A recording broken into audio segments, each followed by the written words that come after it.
Billionaire pretended to be a poor worker to test his blind date. Unexpectedly fell in love at first sight. Many of you have been asking when I would upload a passionate love story filled with beautiful romance. Well, here it is, my gift to my most beautiful family. I'm not asking you to watch until the end. Some think I'm begging for views, but you don't know how deeply I love you, my beautiful family. Hi, my beautiful family. May the Almighty bless every woman with unshakable strength, endless dignity, and a heart that shines brighter than the sun. May He protect the mothers who carry us, the sisters who guide us, the wives who stand beside us, and the daughters who light up our homes. May no woman in this family ever feel weak, unheard, or unloved, because in God's eyes, she is a queen. My channel is dying because many of you don't get notifications. Please, just like and comment on this video. It takes only 2 seconds from you, but it gives strength to me and keeps this family alive. Every story I bring is written with love and respect for you. Stay with me until the end, because your trust is my hope and your loyalty is my power. If your heart is true, right, present. If your love is real, right, I am with Mr. Peter. The salt-worn diner on Harbour Street had never seen a millionaire deliberately dressed in threadbare flannel. But then again, Sam Rukin had never been a man who followed expectations. He sat in the corner booth of Maggie's diner, his calloused hands, roughened deliberately over the past week, wrapped around a coffee mug that had seen better decades. The September wind rattled the windows, carrying the scent of ocean and diesel from the docks. His docks, though no one in this establishment would ever guess that the man in the faded workshirt owned half of Belhaven's waterfront. "You sure about this?" Theodore had asked him that morning, standing in the marble foyer of Sam's estate. "Lying to a woman before you've even met her?" "It's not lying," Sam had replied, though the words tasted bitter even then. "It's selective truth. I work at the docks." "That's true." Theodore had shaken his head. "You own the docks, Sam. There's a difference." But Sam was tired, bone-deep, soul-weary tired, of women who saw his bank account before they saw him. The last 3 relationships had ended the same way, with women who spoke of love while their eyes calculated yacht prices and vacation homes. At 32, he wanted something real, something that had nothing to do with the Rukin shipping fortune. The bell above the door chimed, and Sam looked up from his coffee. Time stopped. She walked in like autumn personified, a burgundy dress that complemented her deep brown skin, a wool coat the color of fallen leaves, and eyes that held the warmth of aged whiskey. But it wasn't her beauty that made Sam's breath catch. It was the way she paused at the threshold, closing her eyes briefly to inhale the diner's familiar scent of coffee and pie, a small smile playing at her lips as if coming home. Sophia Benson had been dreading this blind date for a week. Penelope meant well, but the last man she'd set her up with had spent the entire evening explaining why jazz was inferior to classical music, while she, a piano teacher who lived and breathed both, had bitten her tongue bloody. "He's different," Penelope had promised. "He works with his hands, real salt-of-the-earth type, no pretensions." Sophia scanned the diner, and her gaze landed on the man in the corner booth. He was already looking at her, and something in his grey eyes made her stomach flutter in a way it hadn't in years. Not conventionally handsome, his nose had been broken at least once, and his jaw held a stubborn set. But there was something about the way he stood up when he saw her, the old-fashioned gesture both unexpected and touching. "Sophia." His voice was deeper than she'd expected, roughened by sea air. "Sam." Not a question. She knew the way one knows the melody of a song they've never heard before, but somehow recognize. He pulled out her chair. Another antiquated gesture that somehow didn't feel performative, and she caught the scent of him. Soap, coffee, and something uniquely masculine that made her pulse quicken. "Theodore didn't tell me much about you." Sam said, settling back into his booth. Just that you were a teacher and that you'd, and I quote, knock my socks clean off. Sophia laughed, a rich sound that made several patrons look over and smile. Penelope told me you were a dock worker who read poetry in his spare time. I accused her of making you up. Do I seem made up? There was something vulnerable in the question, hidden beneath the humor. No, Sophia said softly, studying his face. You seem like someone who's trying very hard to be exactly who he is. The irony of her words wasn't lost on Sam, but he pushed the guilt aside. This was temporary. A few dates to see if she could care for him without the money. Then he'd tell her everything. What kind of teaching do you do? He asked, genuinely curious. Piano, mainly. Some music theory at the community center. Her eyes lit up as she spoke. I have this student, Lucy. She's 7. Yesterday she played her first complete piece, Für Elise, and when she finished, she looked at me with these huge eyes and said, Ms. Sophia, my fingers made magic. Sam found himself leaning forward, captivated not by her beauty, but by her passion. You love it. More than anything, music it's the language people speak when words aren't enough. It's how we touch the divine without leaving Earth. She paused, embarrassed. I'm sorry, I get carried away. Don't apologize. He reached across the table, his fingers barely grazing hers. Passion isn't something to hide. The waitress, Maggie herself, 60 years old and sharp as winter wind, appeared with menus. She looked at Sam with narrowed eyes, and for a moment he feared recognition. But she simply said, The meatloaf's good tonight. Made it myself. They ordered, meatloaf for him, the fisherman's stew for her, and fell into conversation with the ease of old friends. Sophia told him about growing up in Belhaven. The only black family on her street for years, how music had been her refuge and rebellion both.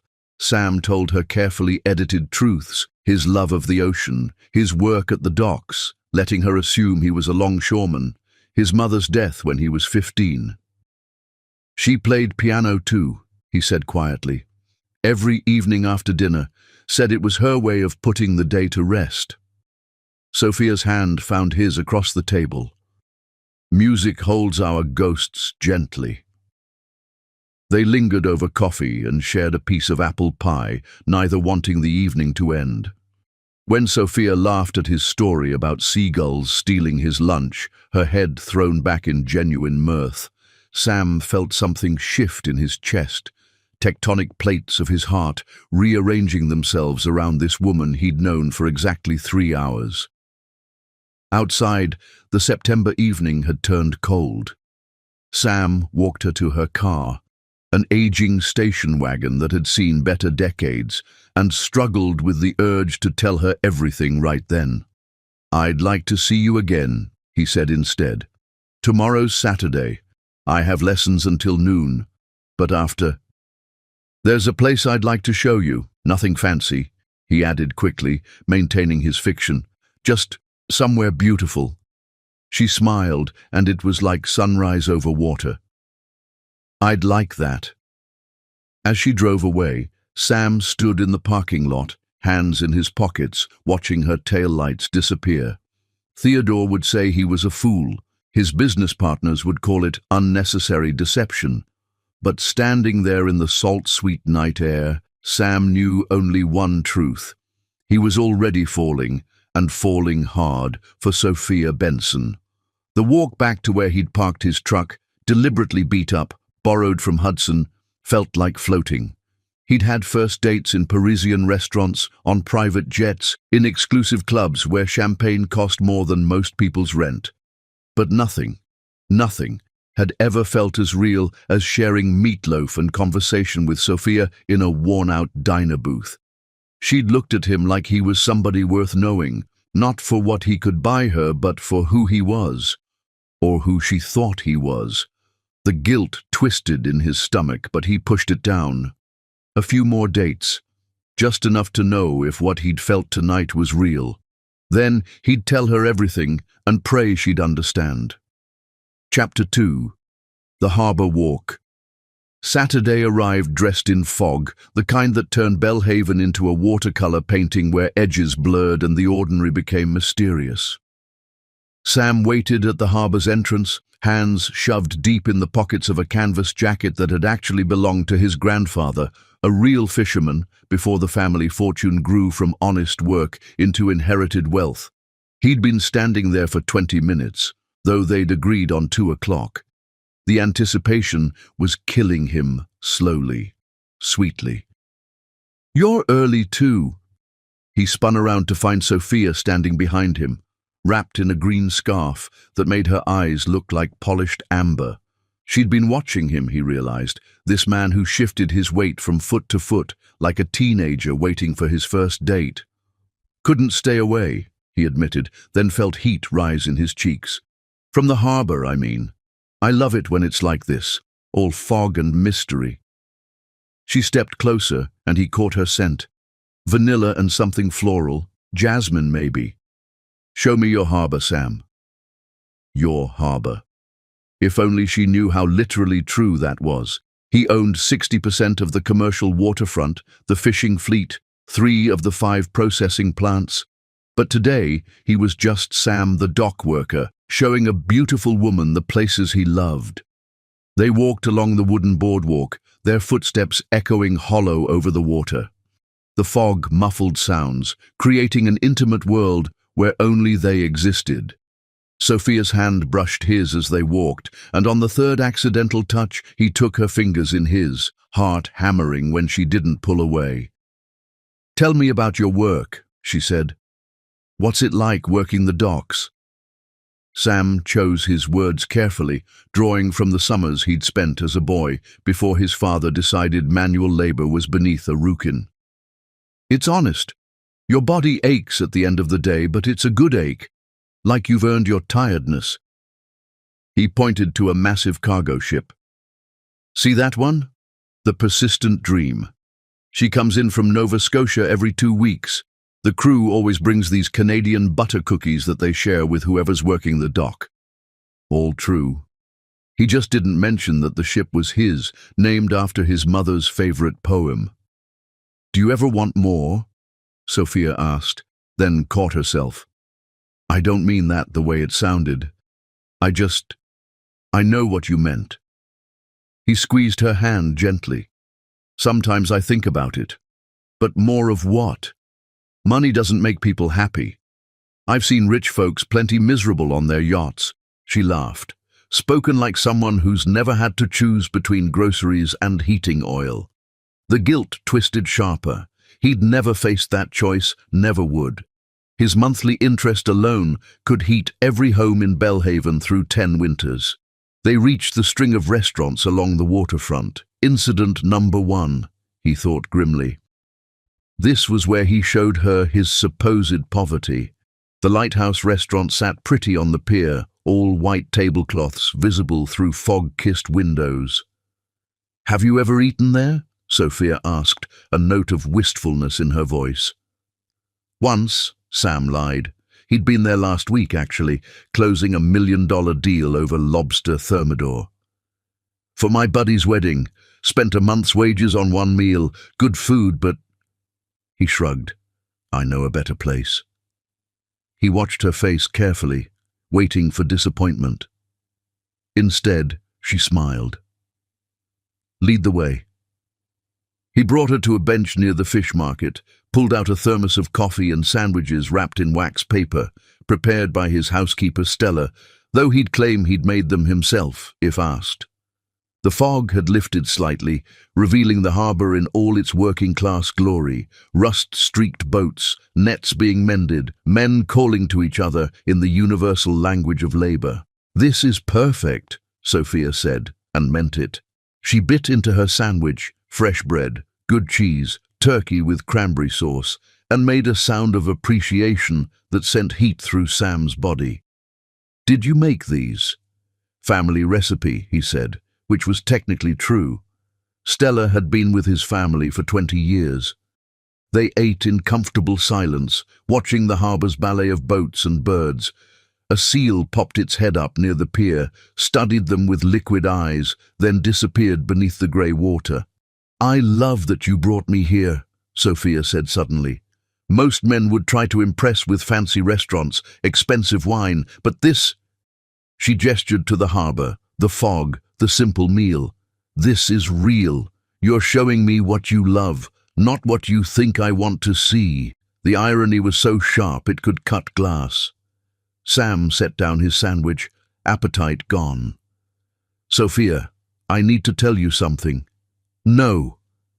She pressed a finger to his lips, and the touch short-circuited his brain. "Not yet. I'm enjoying the mystery of you, Sam, whoever you are. Don't solve yourself for me too quickly." She was giving him an out, though she didn't know it. Sam caught her finger, pressed a kiss to its tip that made her breath catch. "Tell me about your dream," he said instead. "If money was no object, what would you do?" Her eyes went distant, seeing something beyond the fog. "I'd open a music school, not just for kids who can afford lessons, but for everyone. There's so much talent in this town that never gets nurtured because piano teachers charge $20 an hour and some families are choosing between music and milk." "What would you call it?" "Haven House of Music." She smiled shyly. "Cheesy, I know, but it's perfect." He was already mentally calculating.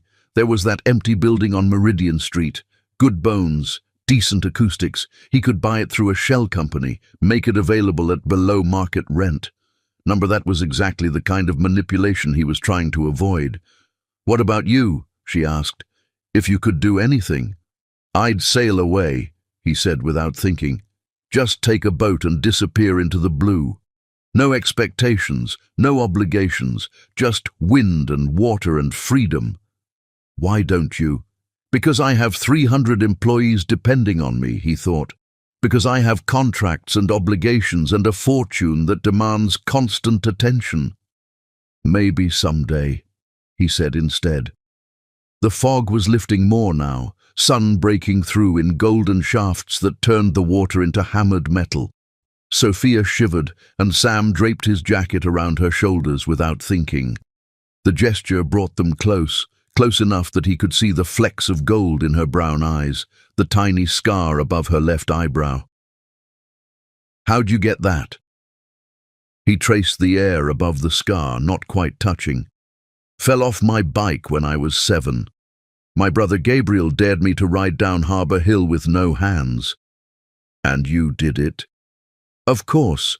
I've never been good at backing down from dares." She looked at him through her lashes. "It's a character flaw. Or a strength." They were so close now he could feel her breath on his face. The harbour, the fog, the world itself seemed to hold its breath.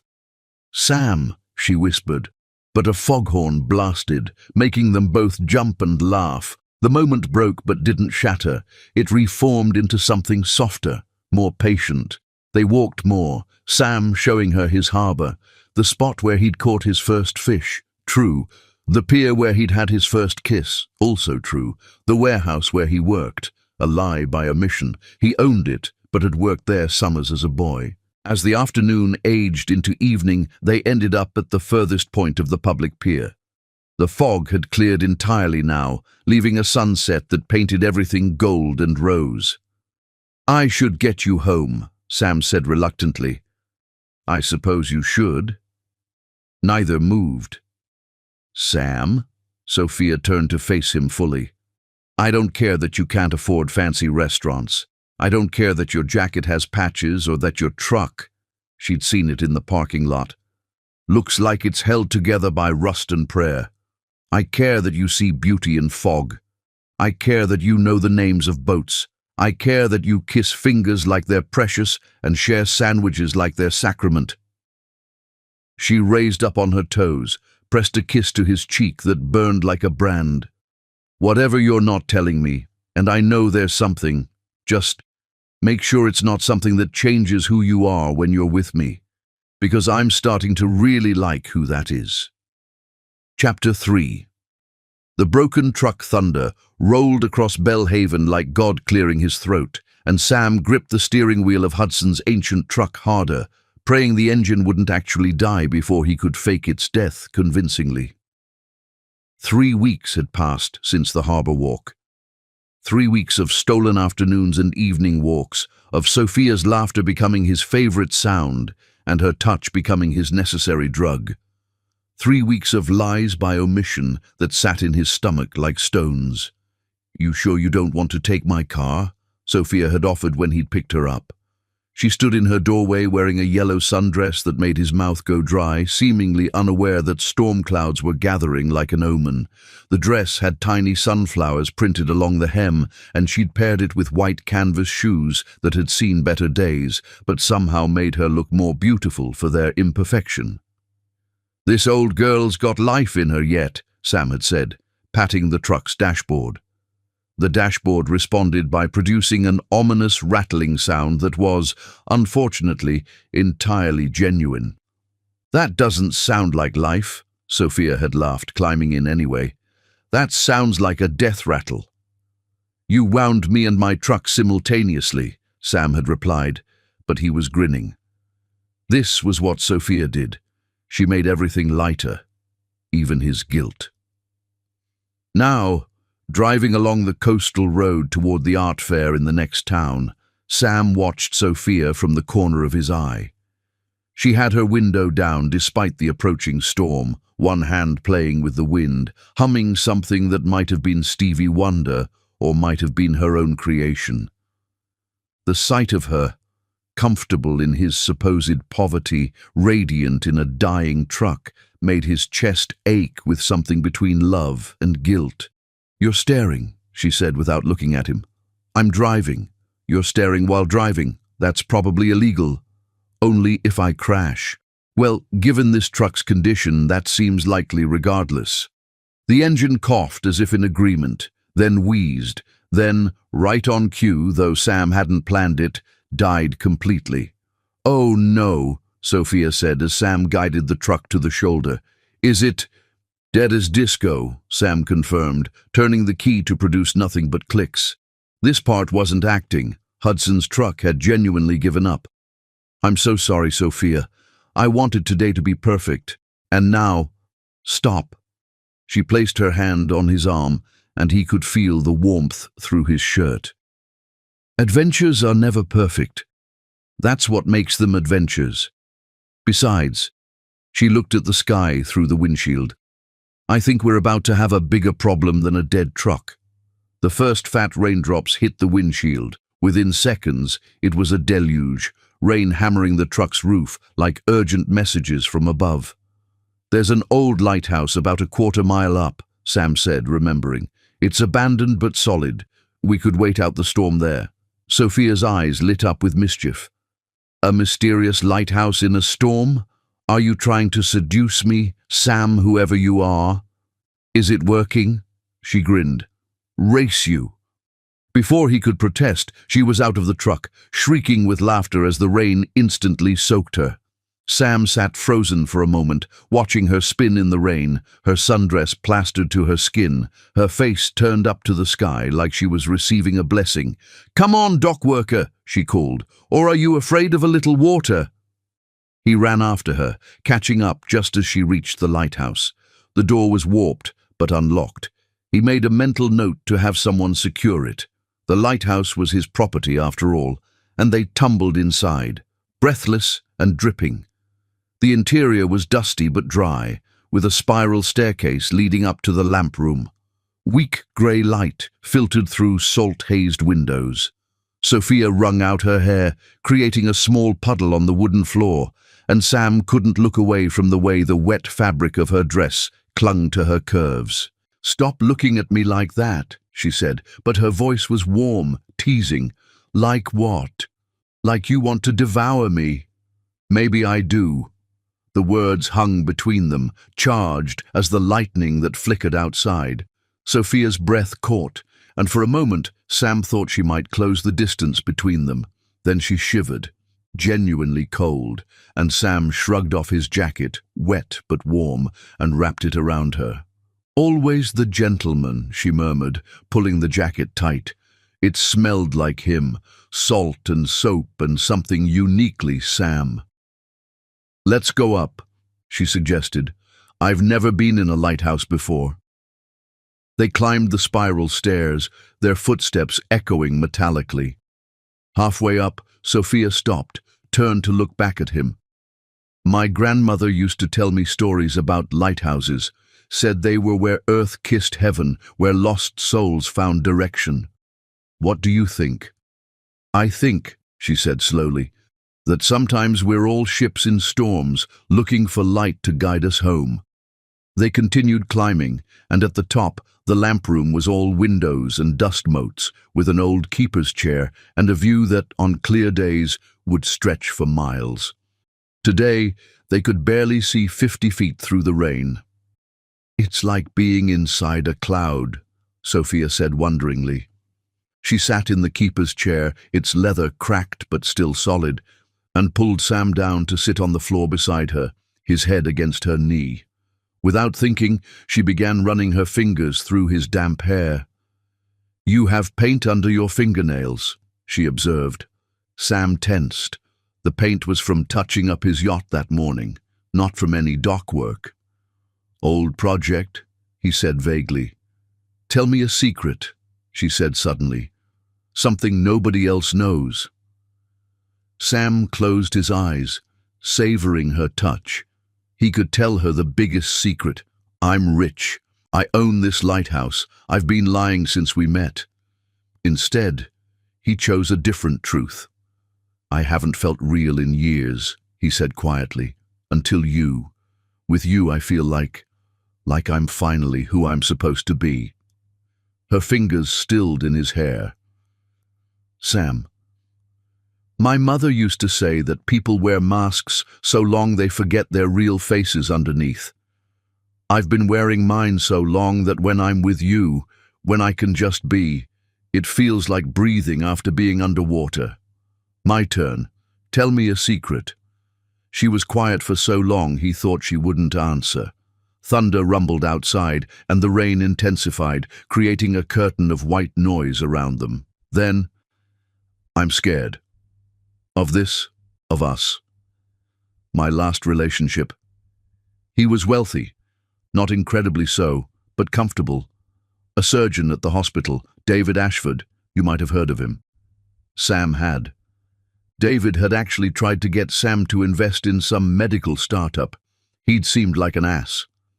He said he loved me, but what he loved was having a beautiful black woman on his arm at hospital galas. I was an accessory, proof of how progressive he was. He used to introduce me as Sophia. She's actually quite accomplished for... And then he'd trail off, but everyone knew what he meant.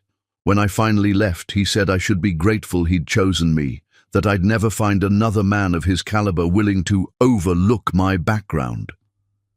Sam turned, rising to his knees so he could look her in the eyes. Rain lashed the windows behind her, creating a symphony of percussion. "He was a fool and a racist and didn't deserve to breathe the same air as you. I know that now.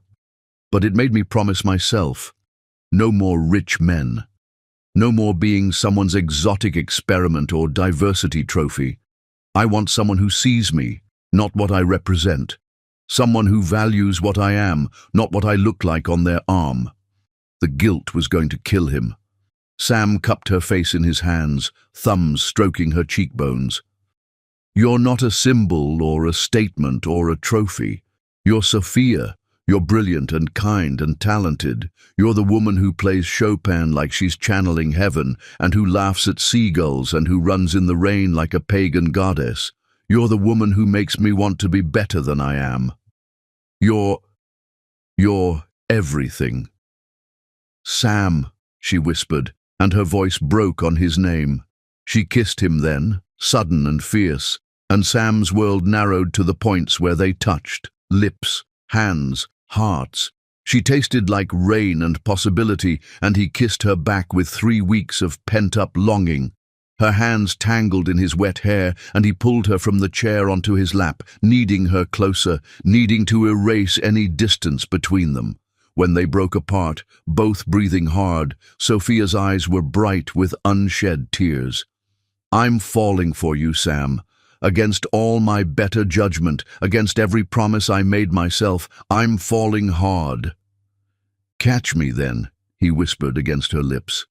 "Because I've already fallen. I fell the moment you walked into that diner." They stayed in the lighthouse for 2 hours, talking and kissing and discovering each other in ways that had nothing to do with clothes coming off and everything to do with souls opening up. Sophia told him about her father's death when she was 15, how music had saved her from drowning in grief, how she'd played at his funeral. Amazing Grace, turning into a jazz improvisation that had made the whole church weep and laugh simultaneously. Sam told her about the pressure he felt at work, carefully avoiding specifics, the weight of expectations he carried. "Sometimes I feel like I'm playing a role written by someone else. Like I'm supposed to want things I don't want, be someone I'm not." "What do you want?" Sophia asked, her fingers tracing patterns on his jaw. "This," he said simply. "You. Simplicity. Truth." The last word burned his tongue. "Sometimes I dream about running away," he admitted. "Just disappearing into somewhere where nobody knows me, where I can just be." "Where would you go?" "Wherever you are," he said without thinking, then froze. Too much, too soon. But Sophia just smiled, soft and wondering. "Careful, Sam. I might hold you to that."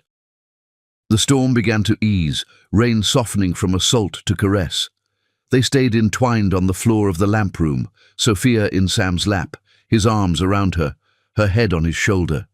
Neither wanted to move, to break this spell the storm had woven around them. "We should probably check on the truck," Sophia finally said, though she made no move to leave his embrace. "Probably," Sam agreed, tightening his arms around her. "It might start now." "It might. We're going to miss the art fair." "I'm oddly okay with that." She laughed, the sound vibrating through his chest. "Me too." Eventually, reluctantly, they descended the lighthouse stairs. At the door, Sophia paused, looked back at the interior. "This place feels special now. Like it's ours." "It is," Sam said, meaning it more literally than she could know. The storm had passed as suddenly as it had come, leaving the world washed clean and gleaming. Every surface reflected light, puddles like mirrors, leaves like jewels.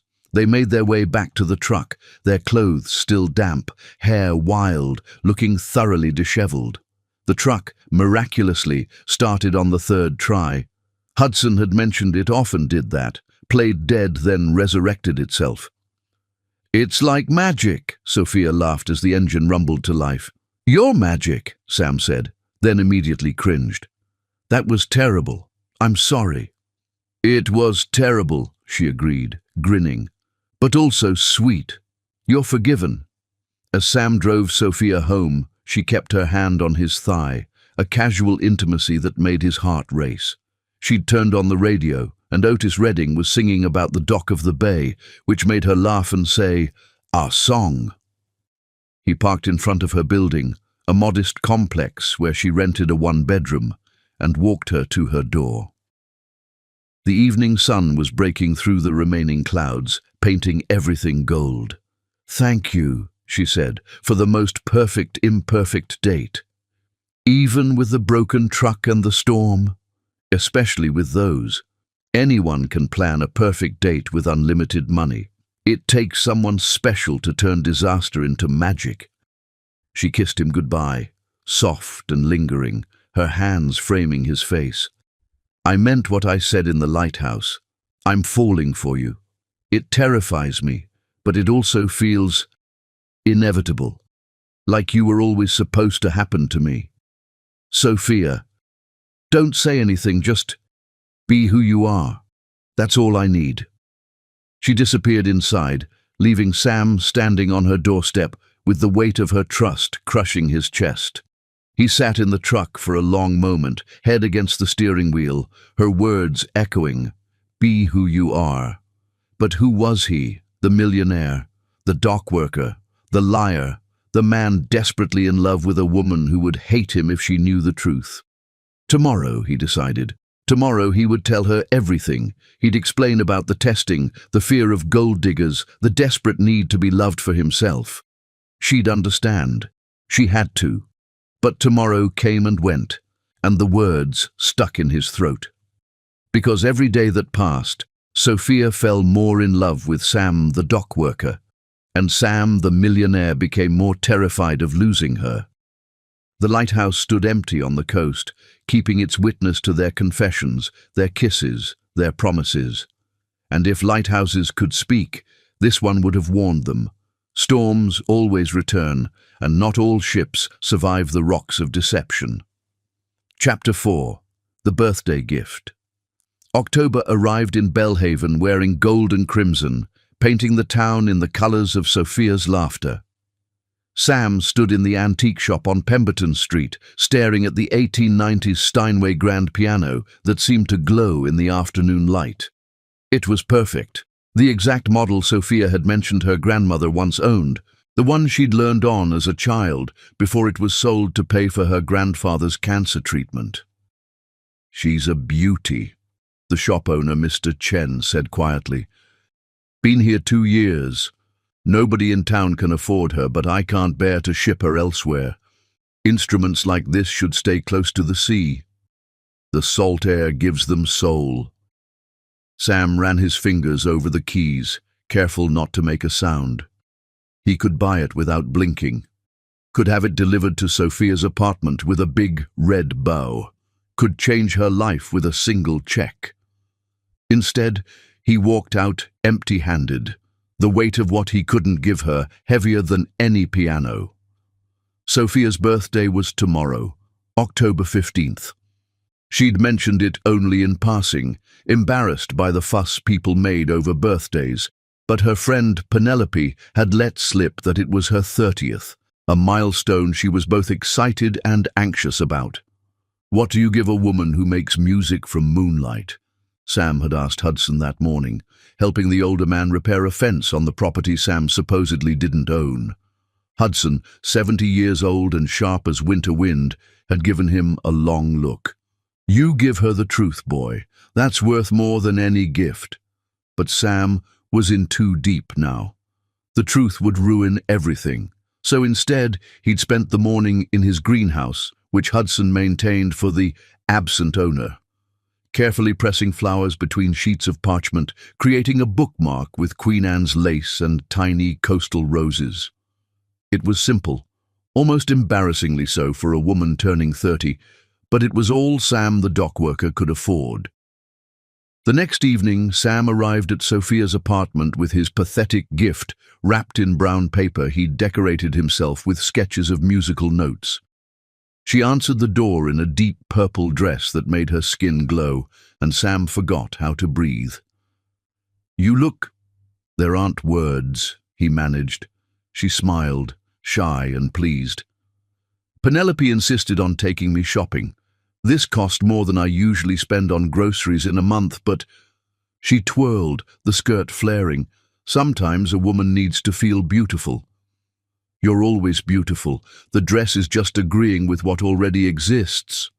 She kissed him, soft and sweet, tasting of the wine she'd been sharing with Penelope, who appeared behind her with knowing eyes.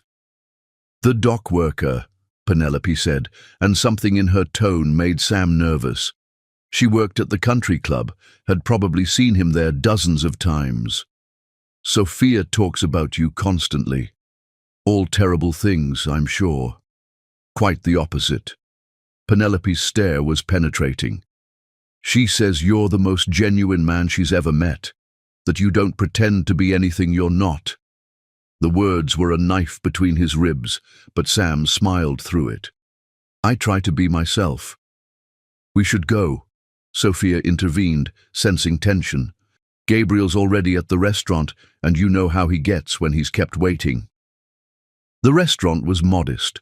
Rosalie's, a family place where birthdays meant free cake and the whole staff singing off-key.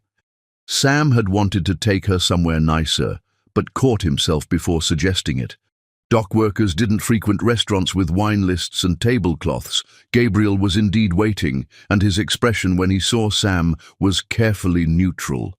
Sophia's brother was protective, had been since their father died, and he'd made it clear he was withholding judgment on Sam. "The dock worker," he said, echoing Penelope's greeting but with less edge. "The suspicious brother," Sam replied, and was rewarded with Gabriel's surprised laugh. Dinner was boisterous, friends dropping by the table to wish Sophia well. She held court like a queen, gracious and warm, but her hand found Sam's under the table and stayed there, thumb tracing circles on his palm. When the cake came, chocolate with buttercream roses, the whole restaurant sang. Sophia hid her face against Sam's shoulder, embarrassed and delighted in equal measure.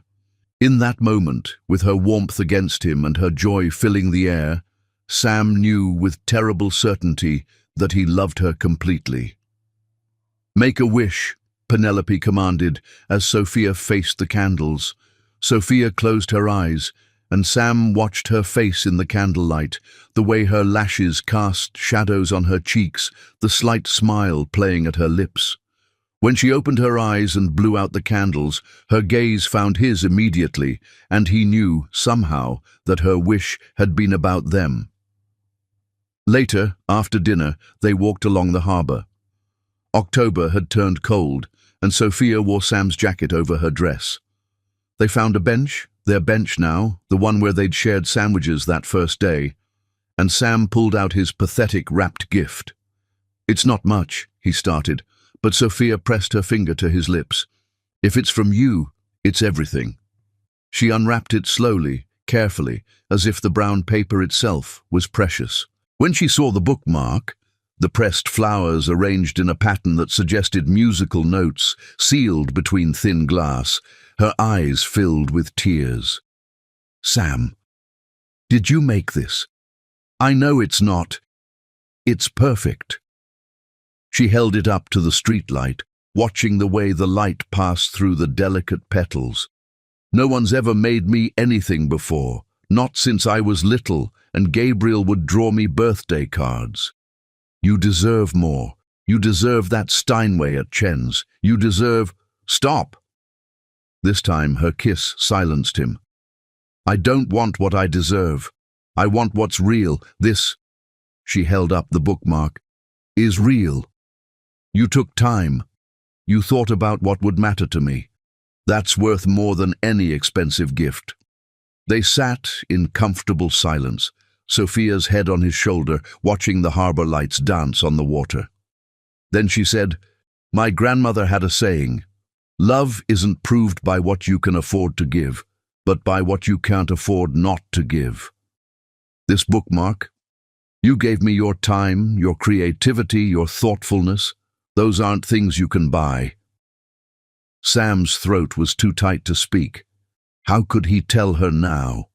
How could he admit that he could buy her a dozen Steinways without noticing the expense, that the bookmark was a lie too, just a different kind?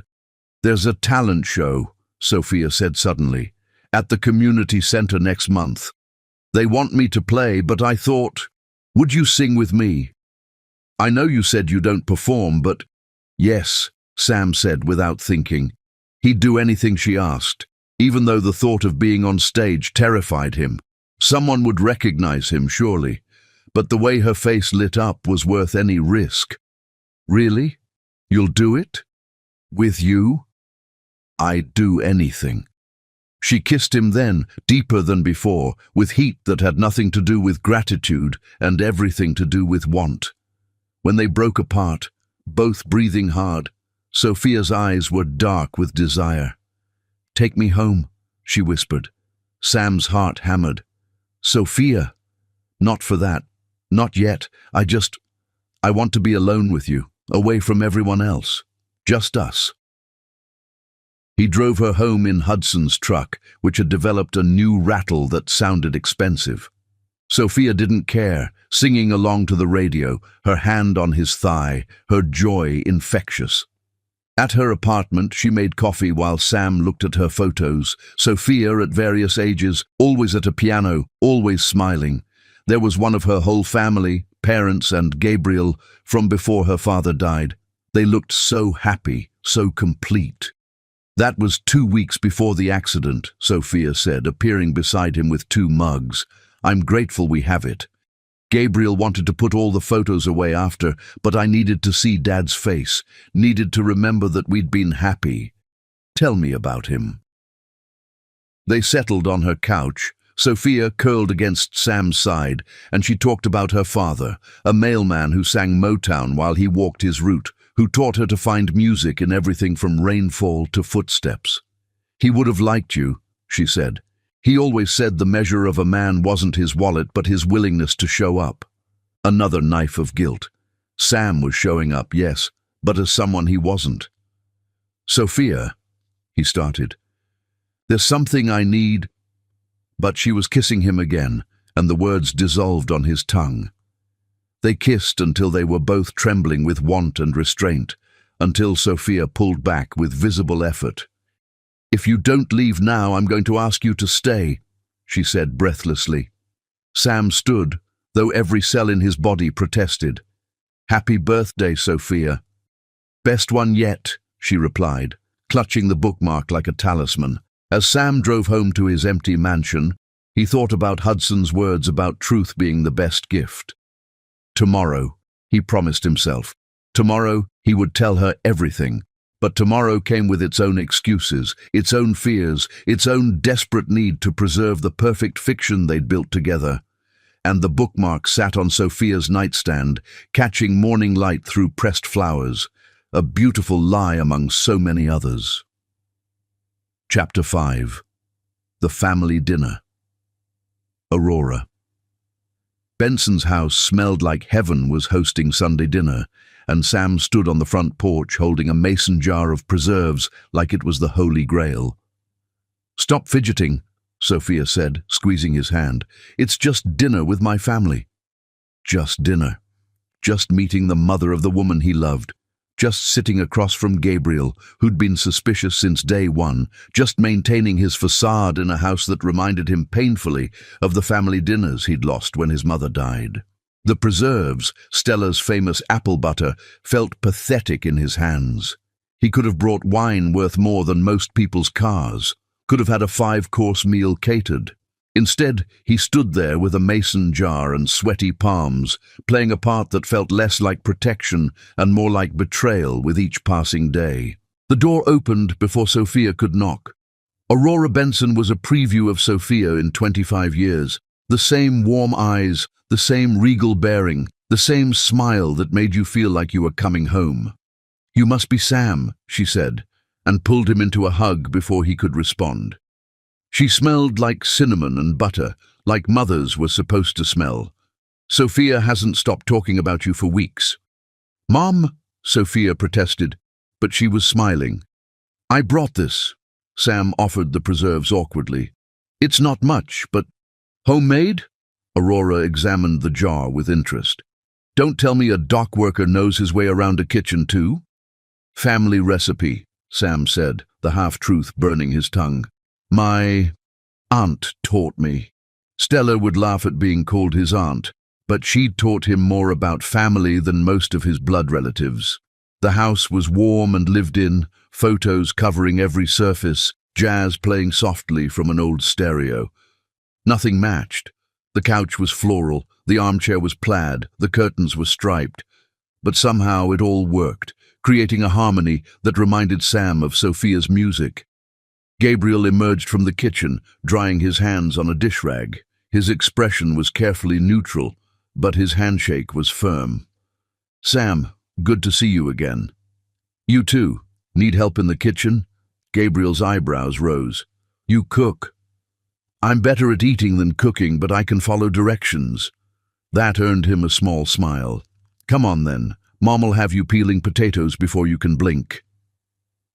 The kitchen was controlled chaos. Aurora conducted the meal preparation like a symphony, assigning tasks with the efficiency of someone who'd raised 2 children alone. Sam found himself beside Gabriel, peeling potatoes, while Sophia and her mother worked on the greens. "So," Gabriel said quietly, "Sophia says you work the docks." "That's right." "Funny, my buddy Theodore works down there. Says he's never seen you."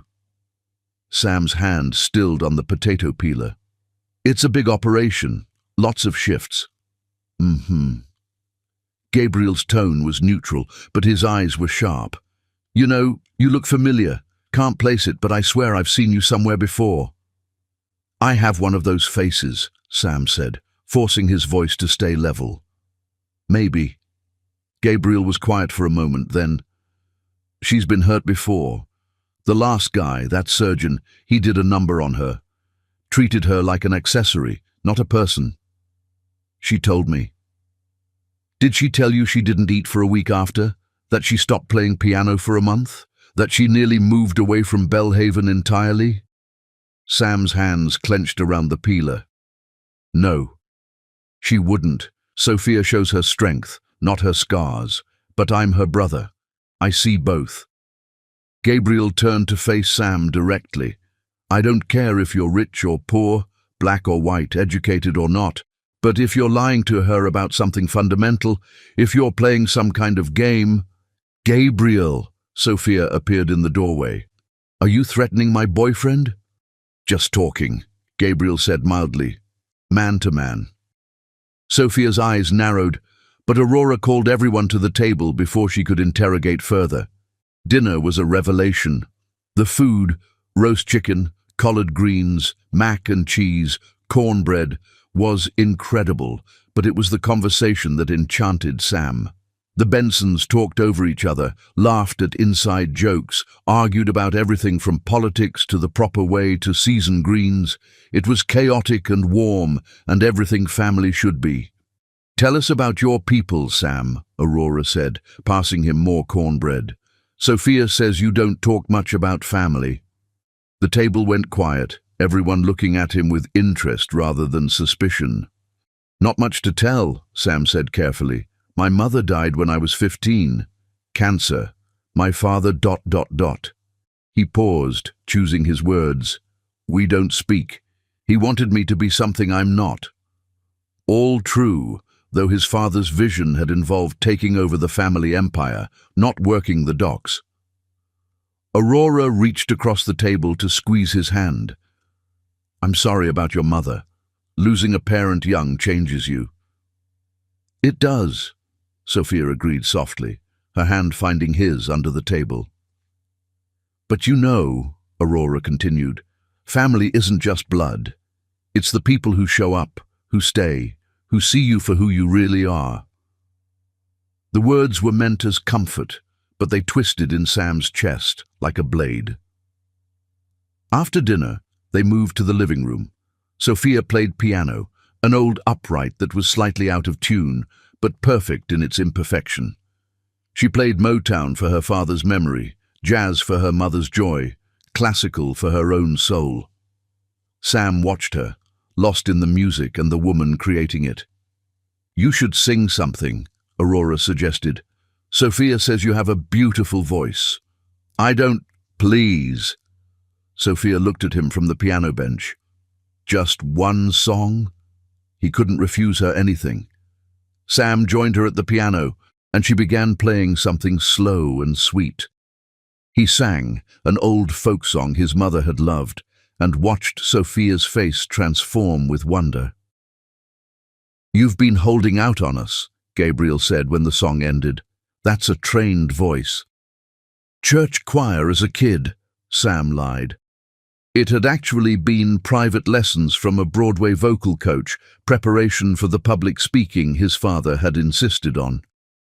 As the evening wound down, Aurora pulled Sam aside while Sophia helped Gabriel with dishes. "I want to thank you," she said quietly. "For what?" "For bringing my daughter back to life. She was just existing after that fool doctor. But since you—" Aurora smiled. "She plays happy music again. She laughs from her belly, not just her throat. She's Sophia again." "She saved me too," Sam said, and meant it. I was lost before her.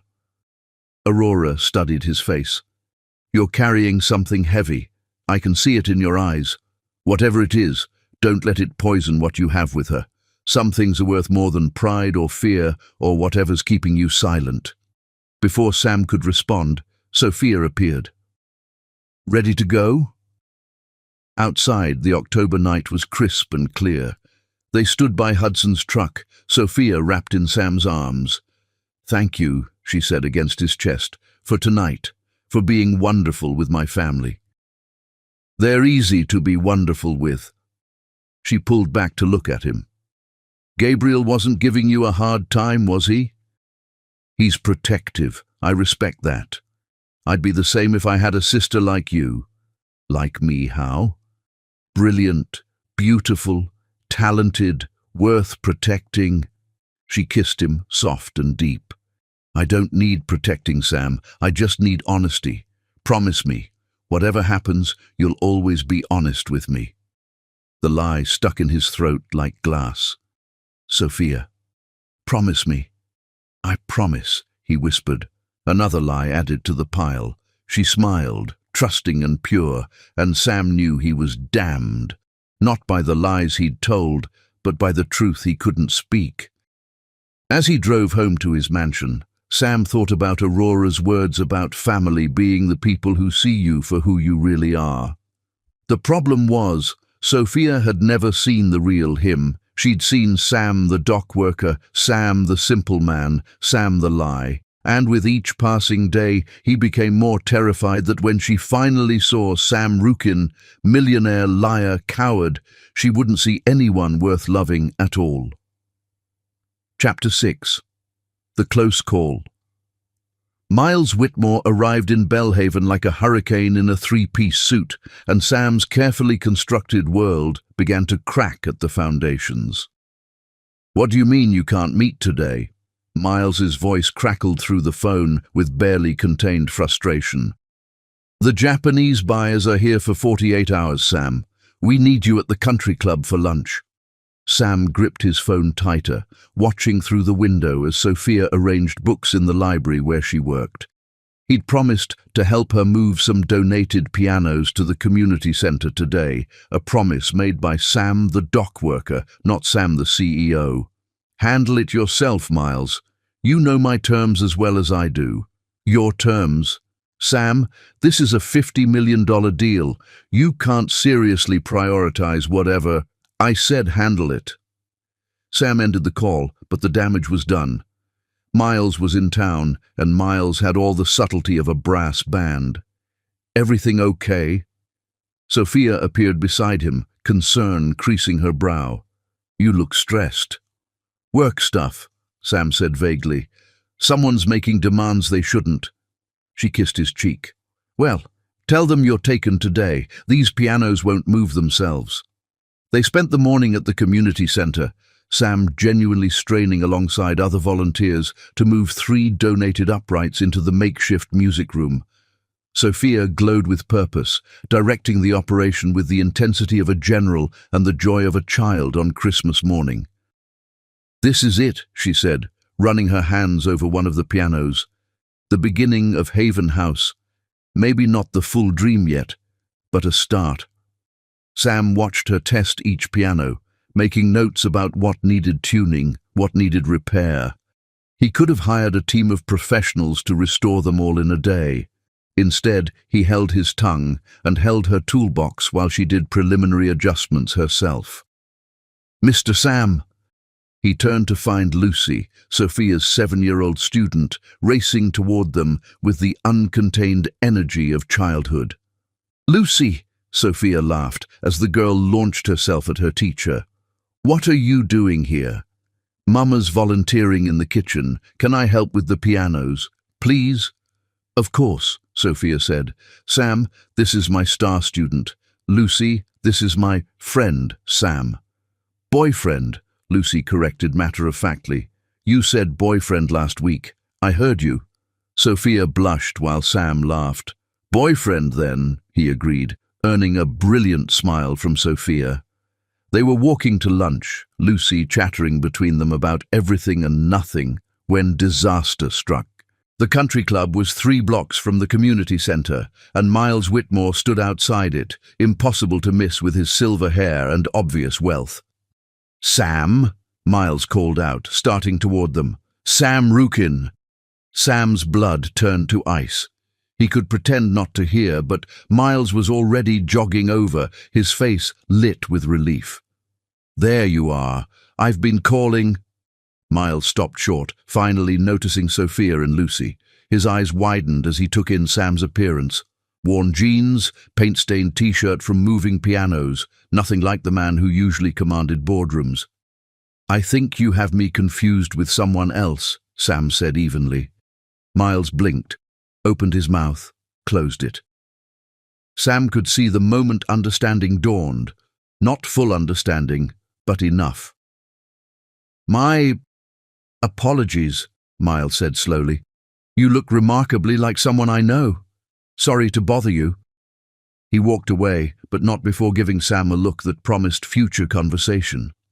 "That was weird," Sophia said. "Though you do have one of those faces."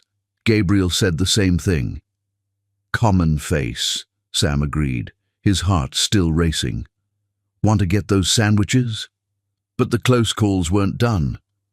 At the deli, Sam nearly walked straight into Eleanor Hartwell, whose charity foundation he'd donated millions to over the years. She started to greet him, but he turned sharply, pretending to study the menu board with intensity. "You okay?" Sophia asked. "You seem jumpy." "Too much coffee," he lied. They ate in the park, Lucy between them making dandelion chains. It should have been perfect. Autumn sun, the woman he loved, the music of a child's laughter. But Sam could feel the walls closing in. Miles would have questions. Eleanor would mention seeing him. The fiction was becoming too hard to maintain. "I have to tell you something," he said suddenly. Sophia looked up from the dandelion crown she was making for Lucy. "That sounds ominous." "It's about Miss Sophia, Mr. Sam. Look." Lucy had climbed onto the fountain edge, arms spread wide for balance. "Lucy, careful." Sophia rushed to spot her, and the moment was lost. They spent the afternoon at the harbour, Lucy collecting shells while Sam and Sophia walked hand in hand. Everything should have been perfect, but Sam could feel time running out like sand through his fingers.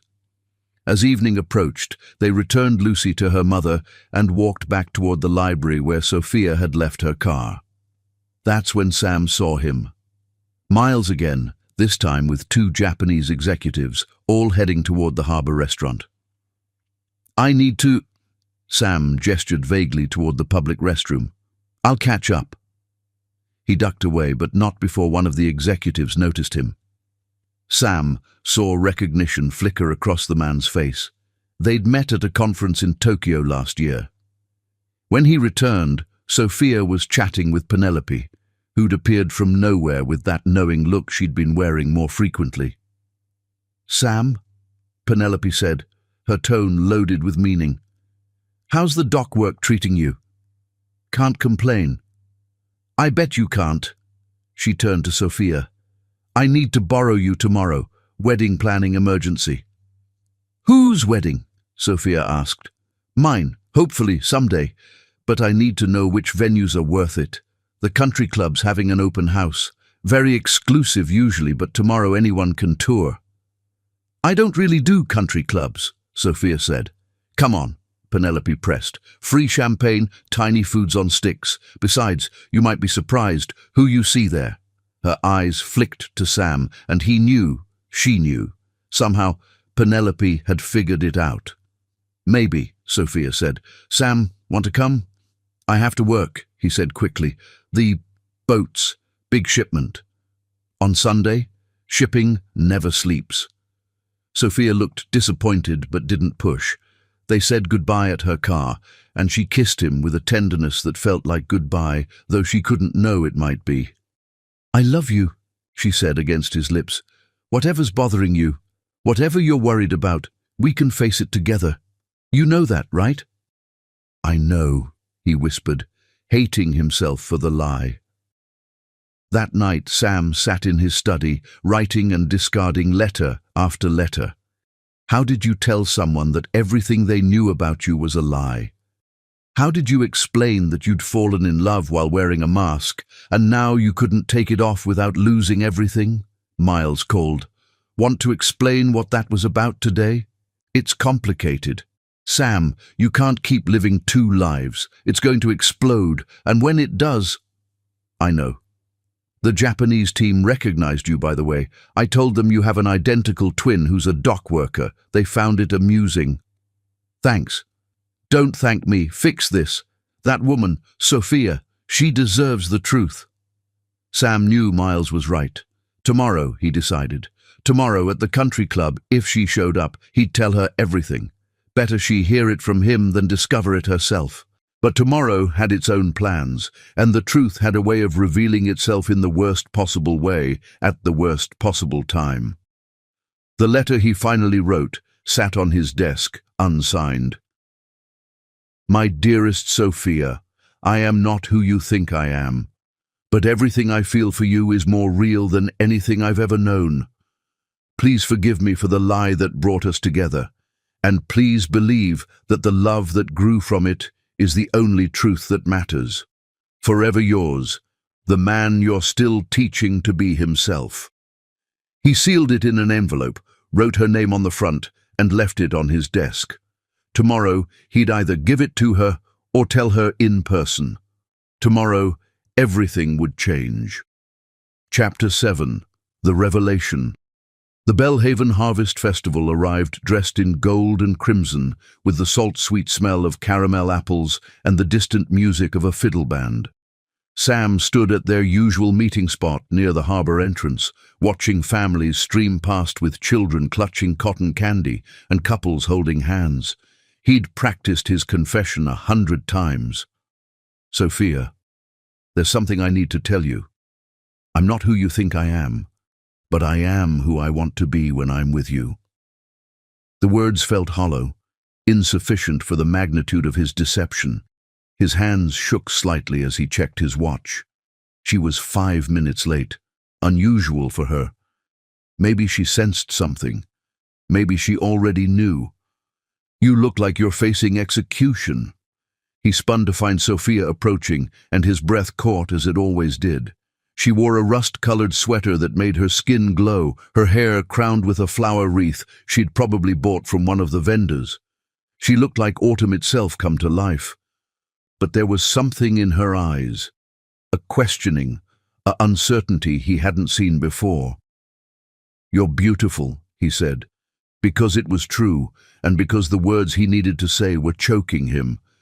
She kissed him, tasting of apple cider and cinnamon, but pulled back sooner than usual. You've been distant all week. Are we okay? We're... The lie stuck in his throat. Sophia, there's something... Later, she said, but her smile didn't quite reach her eyes. Come on, melancholy man. Let's find some joy. We can talk about whatever's bothering you after. They wandered through the festival, hand in hand, but the usual magic felt forced. Sophia insisted on trying every sample, playing every carnival game, dancing to every street musician, but Sam could feel her watching him, sensing the weight he carried. When a little girl ran past them chasing bubbles, Sophia's face lit up with genuine joy, and Sam felt his heart break preemptively. This might be their last perfect moment. Remember when we met Lucy here last year? Sophia said suddenly. She was so shy then. Now she performs in front of the whole class. You changed her life, Sam said. Music changed her life. I just introduced them. She paused at a booth selling handmade jewelry, fingering a simple silver bracelet. Isn't it strange how the smallest gestures can alter everything? The irony wasn't lost on him. You're quiet, she observed, as they shared a funnel cake, powdered sugar dusting her nose. More than usual, I mean. Sam, whatever it is, you can tell me. That's what we do, right? Tell each other everything. Sophia, Sam. Penelope appeared through the crowd like a herald of doom, and she wasn't alone. With her was a man Sam recognized with sinking dread, James Harrison from the Belhaven Gazette, who'd interviewed him just 3 weeks ago about the harbor expansion project. Sam's blood turned to ice. He could see it happening in slow motion, Penelope's determined expression, James's recognition dawning, Sophia's confusion. This was it. The moment his carefully constructed world would shatter. "James, these are my friends I was telling you about," Penelope said, her eyes locked on Sam's with unmistakable purpose. "Sophia and Sam. You might know Sam from around town." James extended his hand to Sophia, then turned to Sam. His eyes widened in recognition, then confusion, then a sort of delighted surprise. "Mr. Rukin, what are you doing? Is this some kind of undercover boss situation?" "You must have me confused with someone else," Sam said desperately, but his voice cracked on the lie. "Confused?" James laughed, the sound cutting through Sam like glass. "We just did that whole spread about the harbor development. 3 hours of interviews, remember? You served me that imported coffee in your office with the view of, though I have to say, this is quite a different look from the suit and... What's he talking about?" Sophia's voice was small, confused, but underneath was the beginning of something else. Realization, perhaps, or betrayal. Penelope pulled out her phone with the efficiency of an executioner. "I wanted to check something I've been wondering for weeks. James, isn't this the man you interviewed?" She showed him the screen, the Gazette's website, Sam's photo, prominent above an article titled, "Rukin Shipping Expands, CEO Promises 200 New Jobs." Sophia grabbed the phone before James could answer. Her face went through a series of expressions: confusion, recognition, understanding, devastation, like watching a building collapse in slow motion. "That's him," James confirmed unnecessarily. "Samuel Rukin. Net worth something like 50 million, if the Forbes estimate is right, though what he's doing dressed like a dock worker." "Stop." Sophia's voice cut through everything.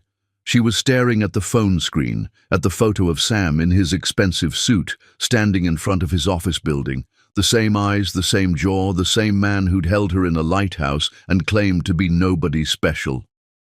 "Sophia?" Sam reached for her, desperate. "Don't." The word was sharp enough to cut. "Don't you dare touch me."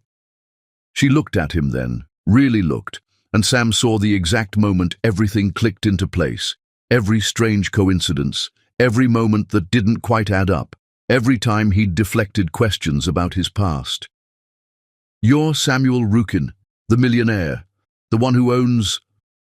Her voice was rising now, drawing stares from festival-goers. "The docks. You own the docks. You don't work there, you own them." "I can explain." "The truck, Hudson's truck. Hudson works for you, doesn't he?"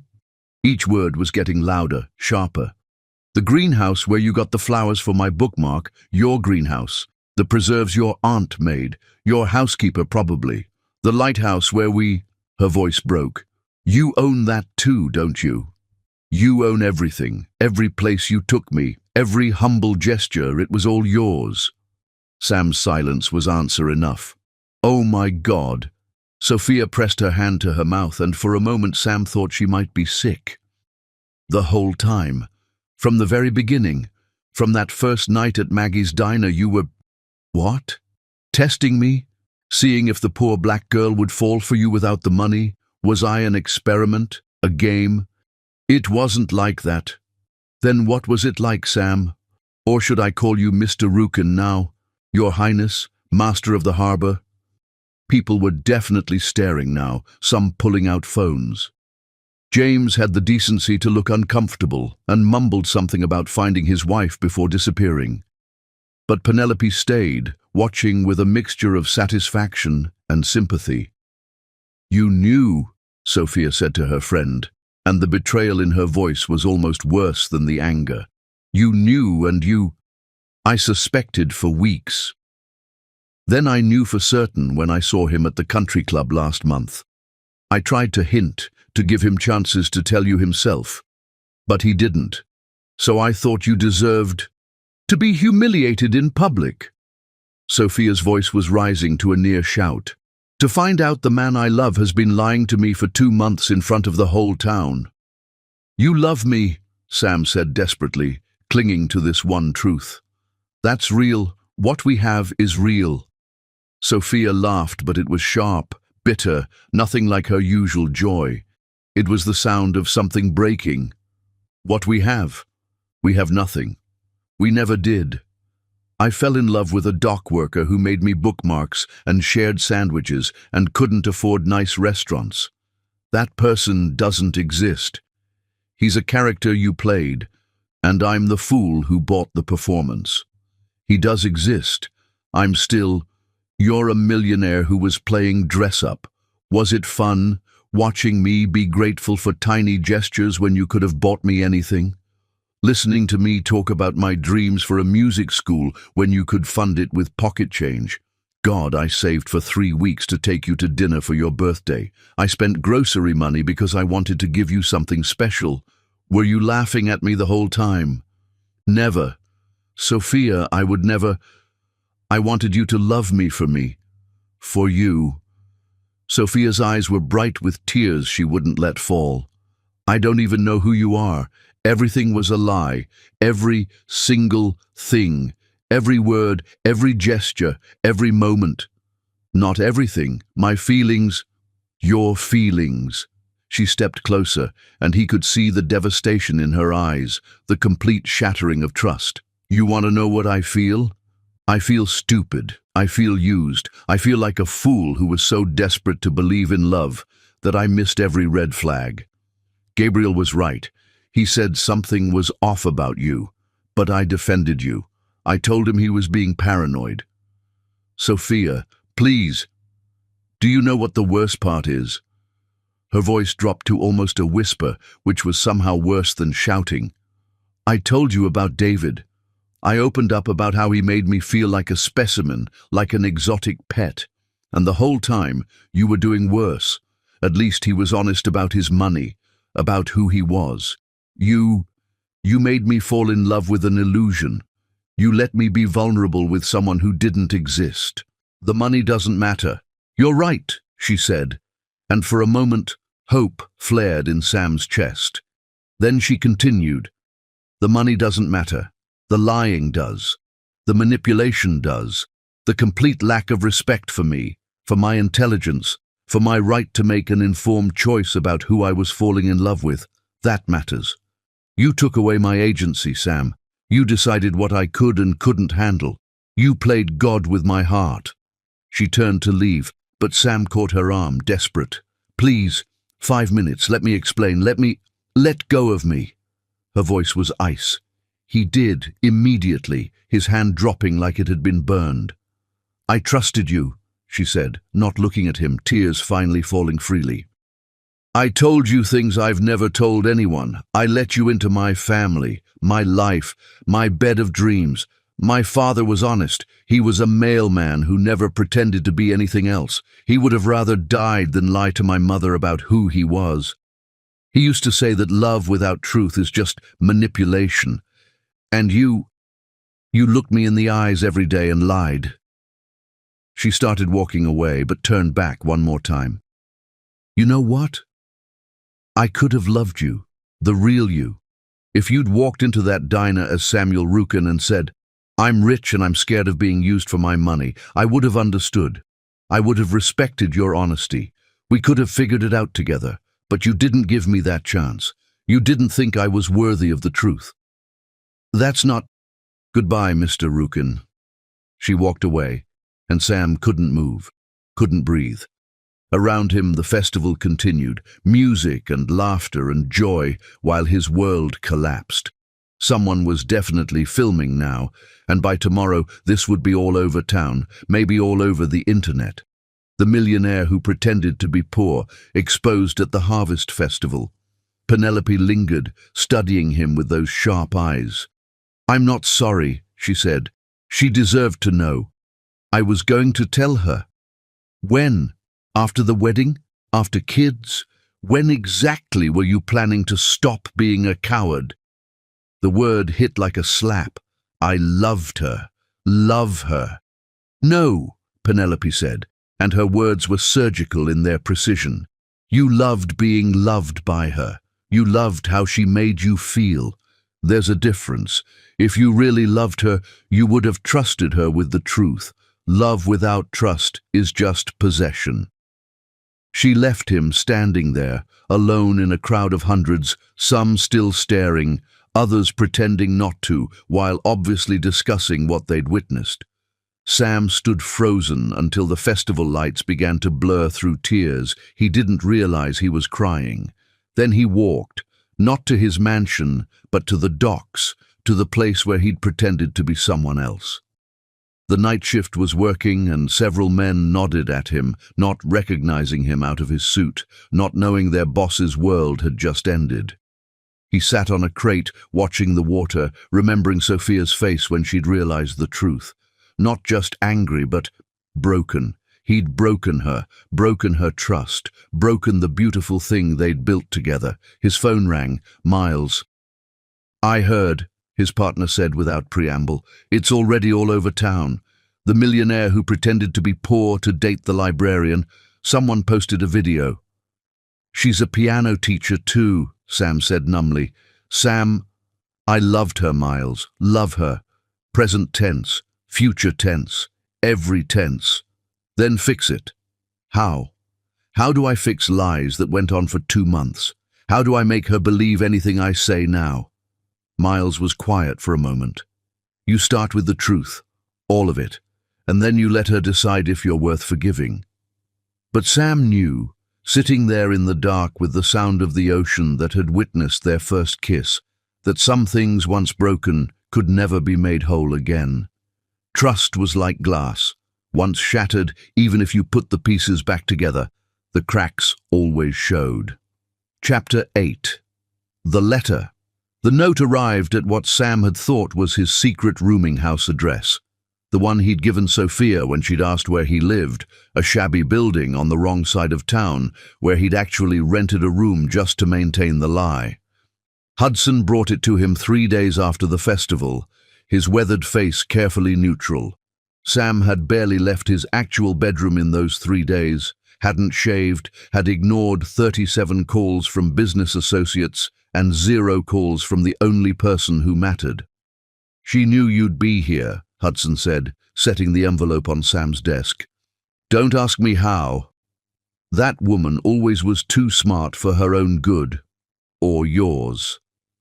Sam's name was written on the front in Sophia's handwriting, the same elegant script that had marked sheet music he'd watched her annotate, grocery lists he'd seen on her refrigerator, love notes she'd tucked into his pocket when he wasn't looking.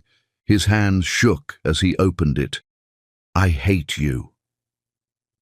You were testing me. I am not hungry for money. I gave you my heart, my trust, my dreams. You gave me lies. I told you about David, about how he made me feel like a specimen in his collection. But you made me feel like a subject in your experiment. Will the poor black woman love me without my money? Was that the question? Did I pass your test? I keep thinking about all the moments that felt so real, the lighthouse, your voice singing in my mother's living room, the bookmark you made me, which I threw away, then pulled out of the trash, then threw away again, then retrieved again because I'm pathetic, and it's the only real thing you ever gave me, your time, even if your intention was false. Did you laugh when I talked about my dreams for the music school, when I saved up to buy you that birthday dinner at Rosalie's? Did you find it quaint, amusing? God, I spent a week's grocery money on that meal because I wanted to treat you to something special, and you sat there knowing you could buy the entire restaurant without blinking. I loved you. Not past tense. That's the worst part. I still love you, or at least I love the man I thought you were. But that man doesn't exist, does he? He was just you, playing dress-up in poor people's clothes, touring poverty like it was a theme park. My mother thinks I should hear you out. Gabriel wants to break your nose. I just want to understand why. Why me? Why the elaborate deception? Why not just be yourself from the beginning? But I know the answer, don't I? Because you didn't think yourself was enough. Or worse, you thought I wasn't enough to handle the truth of you. Stay away from me, Sam, or Mr. Rukin, or whoever you are. I need time to mourn the man who never existed and the future I thought we had. P.S. The saddest part? If you'd walked into that diner as yourself, Sam Rukin, millionaire with trust issues, and been honest about your fears, about wanting to be loved for yourself, I would have understood. I would have fallen for you anyway. Because the parts of you that were real, your kindness to Lucy, your terrible jokes, the way you held me like I was precious, those would have shone through without the elaborate fiction. But now I'll never know what was real and what was performance. And that's what I can't forgive. Sam read the letter 17 times. Each reading was a fresh wound, salt in cuts that wouldn't heal. She still loved him, present tense, but loved a ghost, a fiction, a man he'd pretended to be. He grabbed his keys, headed for his car, then stopped. She'd asked him to stay away. The least he could do was respect this one wish when he'd disrespected so many others. Instead, he called Stella. "I need you to teach me something," he said. "At 2 in the afternoon? Must be serious." "Apple butter. I need to learn to make apple butter." There was a pause. "This about that girl? The one you've been lying to? How does everyone know? Small town, big gossip. Plus, Hudson's my cousin." Of course he was. Sam had never bothered to know, just as he'd never bothered to know so many things that mattered. "Will you teach me or not? Come to the kitchen." He spent the afternoon learning something he should have known already, how to make the preserves he'd claimed were a family recipe. Stella was patient, but honest. "You can't cook your way out of this mess," she said as they peeled apples. "I know. Girl like that, smart, talented, proud, she won't be bought with gestures. I'm not trying to buy her." "Then what are you trying to do?" Sam focused on the knife in his hand, the rhythm of peeling. "I'm trying to become someone worth forgiving." That's a start. Over the next week, Sam threw himself into becoming real. He learned to make preserves. He worked actual shifts at the docks, not supervising, but hauling and loading, until his soft hands blistered and bled and eventually calloused. He moved into the rooming house he'd claimed to live in, leaving his mansion empty except for staff. "You've lost your mind," Miles said, finding him one evening covered in sweat and fish scales. "Maybe, or maybe I'm finding it. She's not going to care that you're punishing yourself. This isn't punishment. This is education. I've spent 32 years insulated from reality." She was right. I was touring poverty like a theme park. Now I'm trying to actually understand it. And then what? Sam didn't have an answer for that.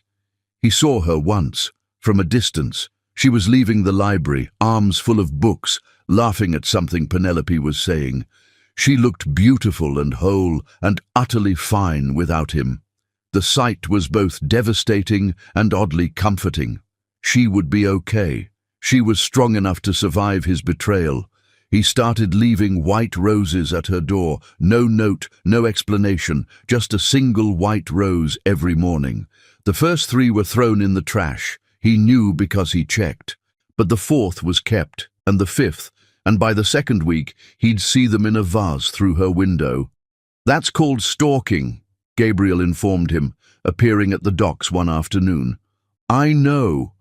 She knows they're from you. I know. She cries every time she sees them." Sam's hands stilled on the rope he was coiling. "I'll stop." "Don't." Gabriel's tone was grudging. "They're the only thing that makes her play piano anymore. Sad songs, but still, music is music. Why are you telling me this?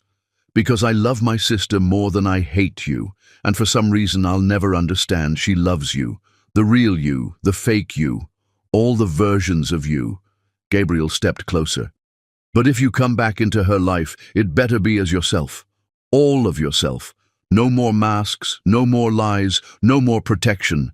You show her everything, the money, the power, the fear, the damaged parts, or you leave her alone forever. Those are your only options. I choose the first. Then you better figure out who you actually are when you're not pretending to be someone else. Gabriel left, and Sam stood there holding rope, thinking about identity and truth and the man Sophia deserved. That night, he wrote his own letter. My dearest Sophia, I am Samuel Harrison Rukin. I am 32 years old. I own 60% of Belhaven's waterfront and have more money than any one person should. I am terrified of being loved for my wealth. I am more terrified of not being loved at all. I am the man who sang in your mother's living room. That was real. I am the man who kissed you in the lighthouse. That was real. I am the man who fell in love with you the moment you walked into Maggie's diner. That was the most real thing that's ever happened to me. I am also the coward who lied to you every day for 2 months. I don't expect forgiveness. I don't deserve it. But I need you to know that while I lied about my circumstances, I never lied about my feelings. Every word of love was true. Every moment of wonder at your talent, your kindness, your strength, all true. I'm learning to make apple butter. I'm working real shifts at the docks. I'm living in that rooming house, not as punishment or performance, but as education. I'm trying to become the man you thought I was, the man you deserved from the beginning. I love you. Present tense, future tense, every tense that exists and some that haven't been invented yet. Forever yours. Sam, just Sam, trying to earn the right to be yours again. He sealed it, but didn't send it. Not yet. He wasn't ready. He hadn't earned the right to ask for her attention, even in letter form. Instead, he kept working, kept learning, kept leaving roses at her door. And somewhere across town, Sophia kept playing sad songs and keeping those roses, waiting for something she couldn't name. Chapter 9. The longing 3 months was enough time for skin to replace itself completely, for seasons to change, for the human heart to learn new rhythms. But it wasn't enough time to forget the sound of someone's laugh, or the way they took their coffee, or how they looked in the morning light. February in Belhaven was grey and unforgiving, the ocean the colour of old steel, the sky pressing down like a weight. Sam stood at the docks in the pre-dawn darkness, waiting for the morning shift to begin. His hands were different now, rough, scarred, capable. He'd lost 15 pounds of soft executive weight, gained muscle and calluses, and the respect of men who worked with their bodies. You don't have to keep doing this, Hudson said, appearing with 2 cups of coffee. Point's been made. What point? That you're sorry, that you're willing to suffer, that you've learned your lesson. Sam accepted the coffee gratefully, warming his hands on the cup. This isn't about making a point. I'm not sure what it's about anymore. He'd kept his promise to stay away from Sophia, though it was killing him by degrees. The white roses still appeared at her door every morning. He paid a neighborhood kid to deliver them now, couldn't trust himself to be that close to her. He heard about her through the town's gossip network.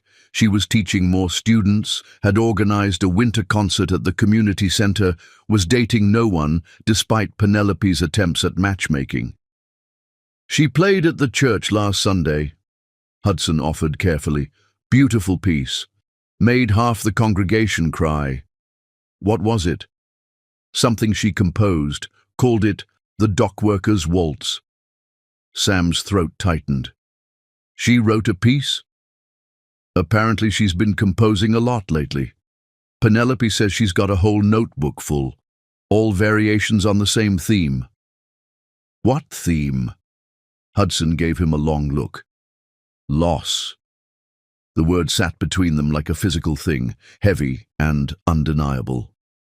Across town, Sophia sat at her piano in the early morning darkness, playing the same melody she'd been refining for weeks. It was a conversation between two hands, the left playing a simple, honest bass line, the right spinning elaborate variations that never quite connected with the foundation below. "You're going to wear grooves in those keys," Penelope said from the doorway. "How long have you been standing there?" "Long enough to know you're playing his song again." Sophia's hands stilled. "It's not his song." "Right. The piece you've titled The Dockworker's Waltz has nothing to do with Sam.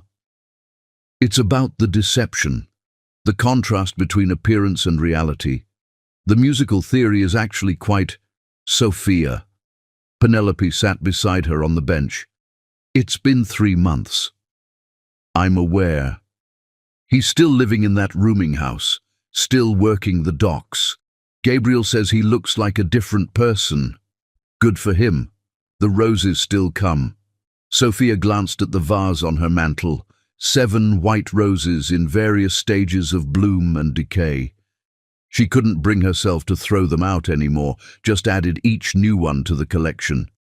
"He's respecting your wishes," Penelope continued, "staying away, but the whole town can see you're both miserable." "I'm not miserable. I'm processing. Through music. It's what I do." "Then play me the whole piece, start to finish." Sophia hesitated, then positioned her hands. The waltz began simply, 3/4 time, a melody that suggested work songs and sea shanties. Then it complicated, the right hand adding ornamentations that spoke of marble halls and crystal chandeliers. The two parts danced around each other, sometimes in harmony, sometimes in conflict, never quite resolving. The middle section was pure emotion, longing and anger and love twisted together in complex chords that shouldn't have worked but did. It was the lighthouse, the birthday dinner, the festival revelation, all transformed into sound. The final section brought back the simple melody, but changed, informed by everything that came before, richer for its journey through complexity, but somehow sadder too. It ended on an unresolved chord, a question hanging in the air. "That's heartbreaking," Penelope said quietly. "It's supposed to be. You still love him. I love who I thought he was." "No," Penelope said firmly. "You love who he actually is. You're just afraid to admit it because that means forgiving him. He lied to me." "Yes, he did. Spectacularly. Stupidly, completely." Penelope took Sophia's hand, but not maliciously. He was a scared, damaged man who wanted to be loved for himself. His methods were wrong, but his motivation was human. "You're defending him? You're the one who exposed him." "I exposed him because you deserved the truth. But I've watched him these 3 months. He's not playing at being poor anymore. He's actually working, actually living in that horrible rooming house, actually trying to become the man you thought he was." "Why?" "You'd have to ask him." Sophia stood abruptly, moving to the window. Outside, February was doing its best to be depressing. "I can't. If I see him, if I talk to him, You'll what?" "I'll forgive him. And I'm not ready for that." "When will you be?" "I don't know. Maybe never." But that night, Sophia found herself at the harbour, at their bench. The wood was cold through her coat, the air sharp with salt and winter. She could see the docks from here, the night shift working under floodlights. Was he there? Was he one of those anonymous figures hauling nets and crates? She'd brought the latest rose with her, twirling it between her fingers. The thorns had been carefully removed, a detail that made her chest ache. Even in his guilt, he was trying to protect her from small hurts. "Why couldn't you just tell me?" she asked the empty air. Why did it have to be such an elaborate lie? The ocean didn't answer, just kept its rhythm against the pier posts. But somewhere in that rhythm, Sophia heard it, the ghost of a waltz, 3/4 time like a heartbeat, like a promise, like a question that demanded an answer. She went home and played until dawn, the same piece over and over, changing the ending each time, searching for resolution that wouldn't come. Miles found Sam at the rooming house that evening, looking uncomfortable in the shabby surroundings. "The board is asking questions," he said without preamble. "You can't keep running the company from a boarding house. I'm handling everything that needs handling, by phone and email. Sam, you haven't been to the office in 3 months. People are talking. Let them talk." Miles studied him. "You've made your point. You've proven you can live without money. Now what?" "Now I keep living." "That's not living. It's penance, and she's not even here to see it. This isn't for her." "No." Sam set down the book he'd been reading, poetry, something Sophia had mentioned loving. "Maybe at first it was. But now, I needed this, Miles. Needed to know who I was without the money, without the power. Needed to work until my body ached. Needed to earn things instead of buying them." "And who are you?" Sam thought about it. "I'm someone who loves the ocean at dawn. Who's good with his hands? Who can make apple butter from scratch now? Who reads poetry badly but with enthusiasm?" He paused. "Who loves a woman completely and might have lost her forever? So, go tell her that. She asked me to stay away. 3 months ago, things change." "Have they? Has she forgiven me?" Miles didn't answer, which was answer enough. That night, Sam wrote another letter he wouldn't send. Sophia. "It's been 93 days. I've counted every one. Your roses. I hope you're keeping them. They're not apologies anymore. They're just reminders that you're thought of constantly by someone who finally understands what he lost. I dream about you. Simple dreams, grocery shopping together, you playing piano while I read, sharing coffee on Sunday mornings. I wake up and reach for you, and the empty space is a fresh wound every time. I'm different now, not better necessarily, but more real. I know what dinner costs when you're choosing between eating and heating. I know how it feels to be invisible to people with money. I know the satisfaction of earning something with sweat and pain. But mostly, I know what it's like to lose the best thing that ever happened to me because I was too afraid to trust it with the truth.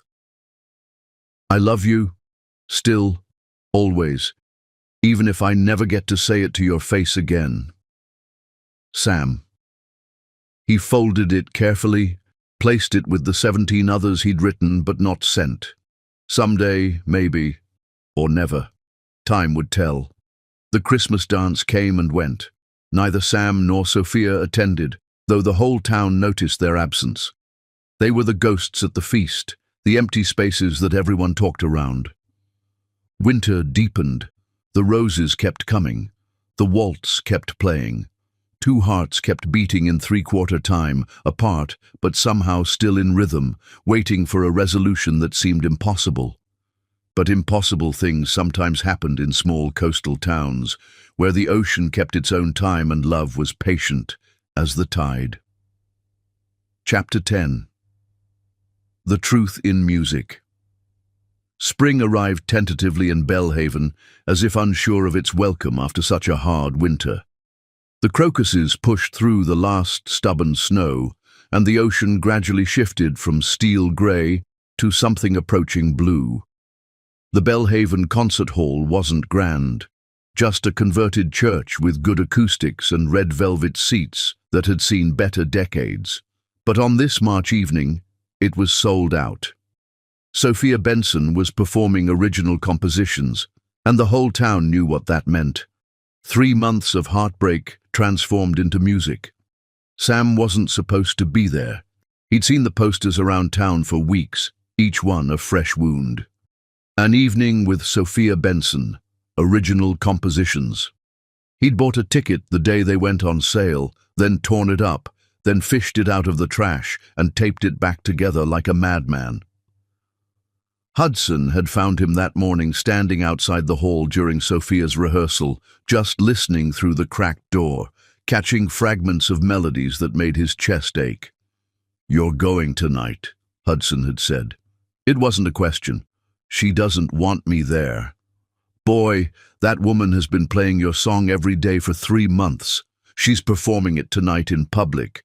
If that's not an invitation, I don't know what is. It's a goodbye, a public funeral for what we had. Maybe, or maybe it's a question that needs an answer. So Sam sat in the back row, in shadow, wearing neither the expensive suit of Samuel Rukin nor the work clothes of his disguise, just dark jeans and a simple button-down, his hands rough now but clean, his face showing 3 months of outdoor work and sleepless nights. He'd lost weight, gained calluses, and somewhere along the way perhaps found himself. The lights dimmed. Sophia walked onto the stage, and Sam's heart stopped. She wore a simple black dress that emphasized her grace, her hair natural and free, adorned with a single white rose, one of his, he realized with a start. She looked thinner, tired around the eyes, but when she sat at the piano and placed her hands on the keys, she transformed. This was Sophia in her element, Sophia as she was meant to be. "Good evening," she said into the microphone, her voice carrying that smoky quality that had haunted his dreams. "Thank you for coming. Tonight's program is personal. These are pieces I've written over the past few months, during what we'll call a period of education." Nervous laughter from the audience. Everyone knew the story. It had become Bellhaven legend. The millionaire and the piano teacher, the deception and the revelation, the 3 months of separation that had the whole town choosing sides. "Music," Sophia continued, her fingers absently playing a few notes, "is how we tell truths too large for words. It's how we process pain and joy and love and loss. These pieces are my truth. They're about deception and discovery, about the masks we wear and the people we are underneath them, about love that persists despite betrayal." She took a breath, and Sam could see her shoulders rise and fall from across the room. "They're about a man who doesn't exist and one who does, and how sometimes they're the same person." Sam gripped the armrests of his seat hard enough to leave marks. She began to play.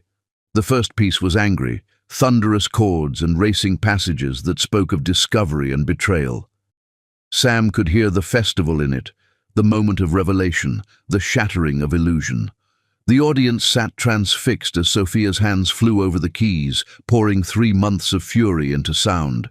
At one point, she hit the keys so hard Sam feared they might break, but they held, absorbing her rage and transforming it into something almost beautiful in its rawness. The second piece was searching, questioning. Melodies that started and stopped, changed direction, doubled back on themselves. It was the what-ifs and if-onlys, the constant second-guessing of every memory, wondering what was real and what was performance. Sam heard their lighthouse conversation in the wandering notes, heard her voice asking for secrets, heard his own cowardice in the unresolved progressions. The third was sorrow, a lament in minor keys that made several audience members reach for tissues. Mrs. Chen in the front row was openly weeping. It was loss, not just of a lover, but of a future, of trust, of the ability to believe in surfaces. Sam heard every morning without her in those notes, every empty evening, every moment of reaching for someone who wasn't there. Then Sophia spoke again, her voice slightly hoarse with emotion. "This next piece is called The Dock Worker's Waltz. It's about the man who never existed, except he did. He does." She looked up, scanning the audience, and for one heart-stopping moment, Sam thought she saw him. Her gaze seemed to linger on the back row, and he could swear she smiled, just slightly, just sadly. Then she placed her hands on the keys. The waltz began as Sam remembered from that morning through the door. Simple, honest, the left hand playing a working man's rhythm. Then the complications came, the ornamentations that spoke of wealth and privilege. But as the piece progressed, something changed. The two hands, which had been in conflict, began to find harmony. Not perfect, there were still dissonances, still questions, but a kind of understanding.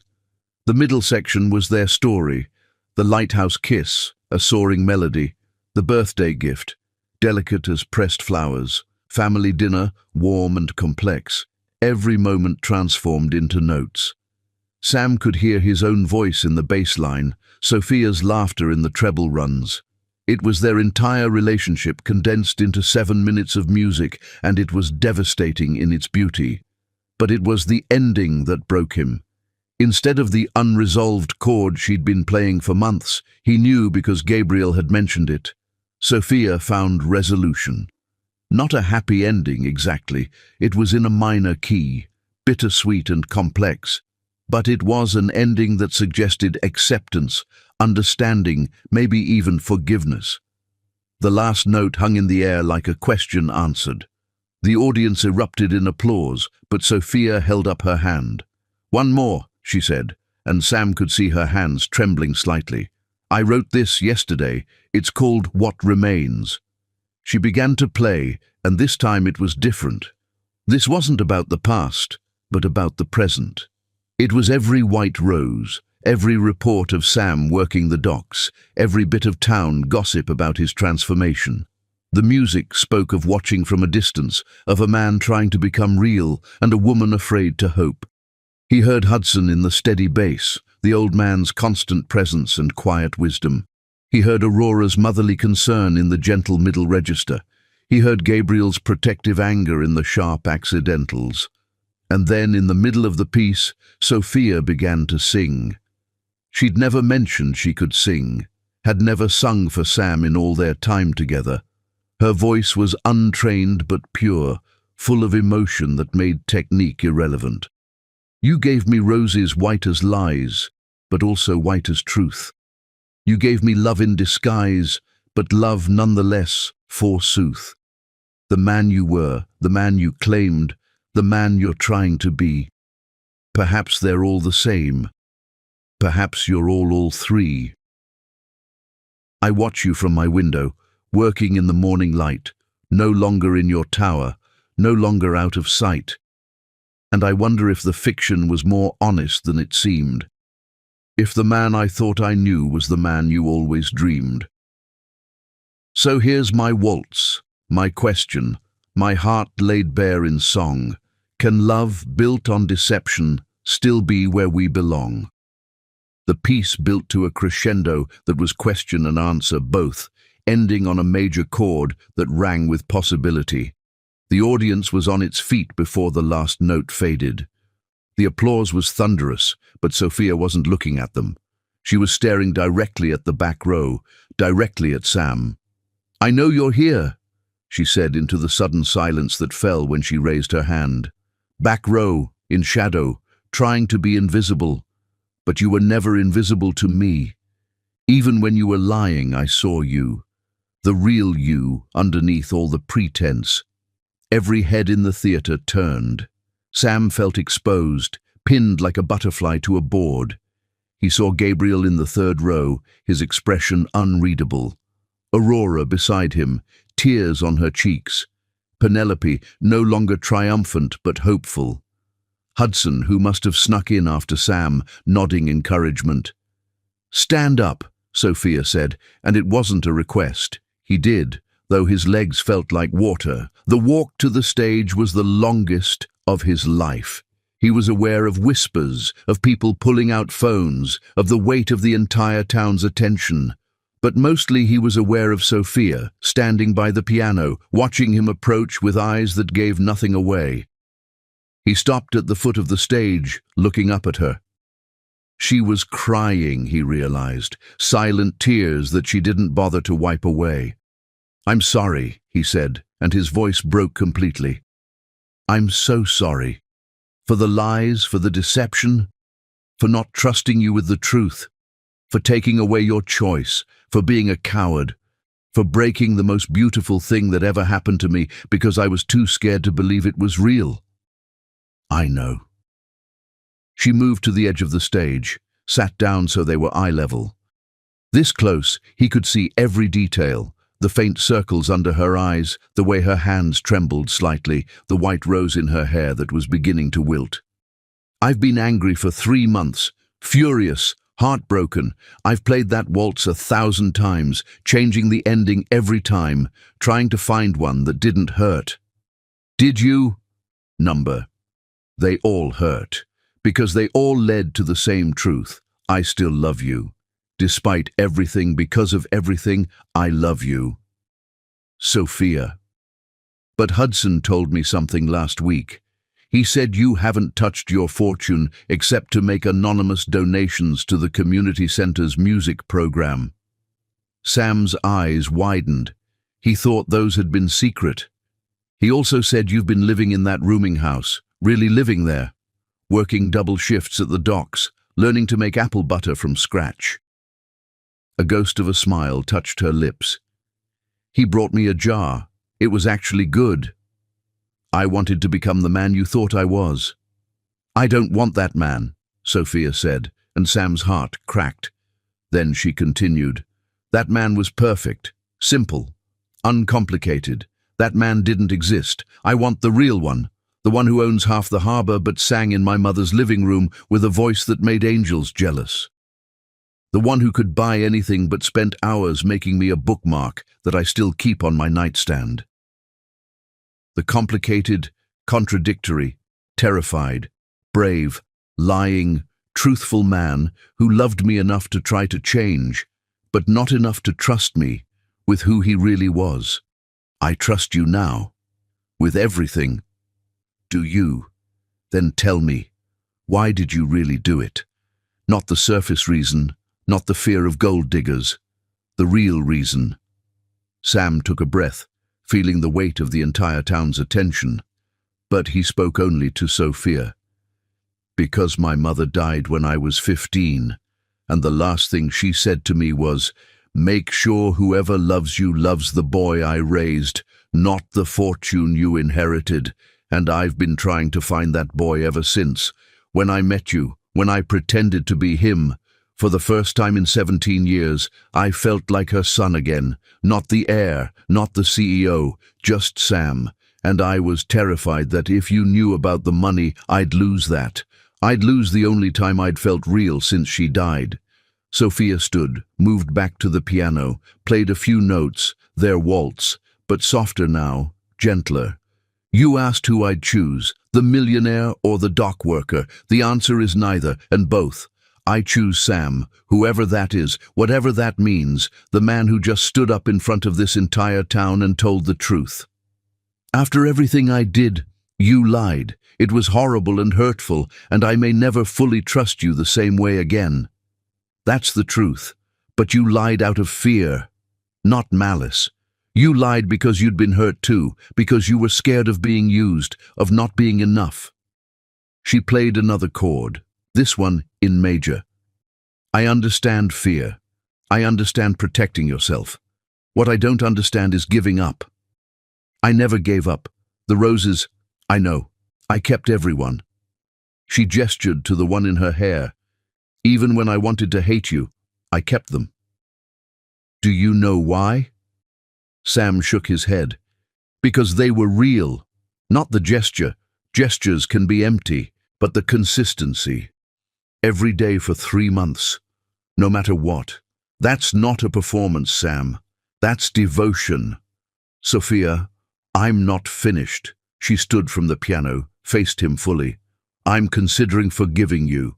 On conditions. Anything. No more lies, ever.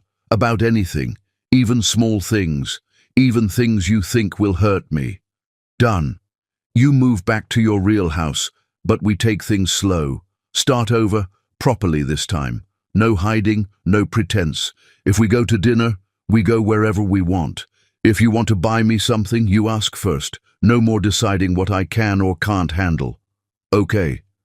And you sing with me at the spring concert. The real you. Not the millionaire, not the dock worker, just Sam. Sophia. She pulled out a card from her pocket, handed it to him. The entire theater held its breath. He opened it with trembling fingers. Sam, I love you.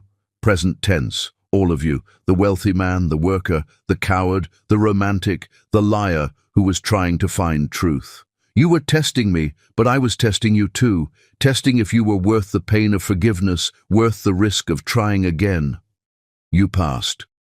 Come home, Not to your mansion or the rooming house, but home to me.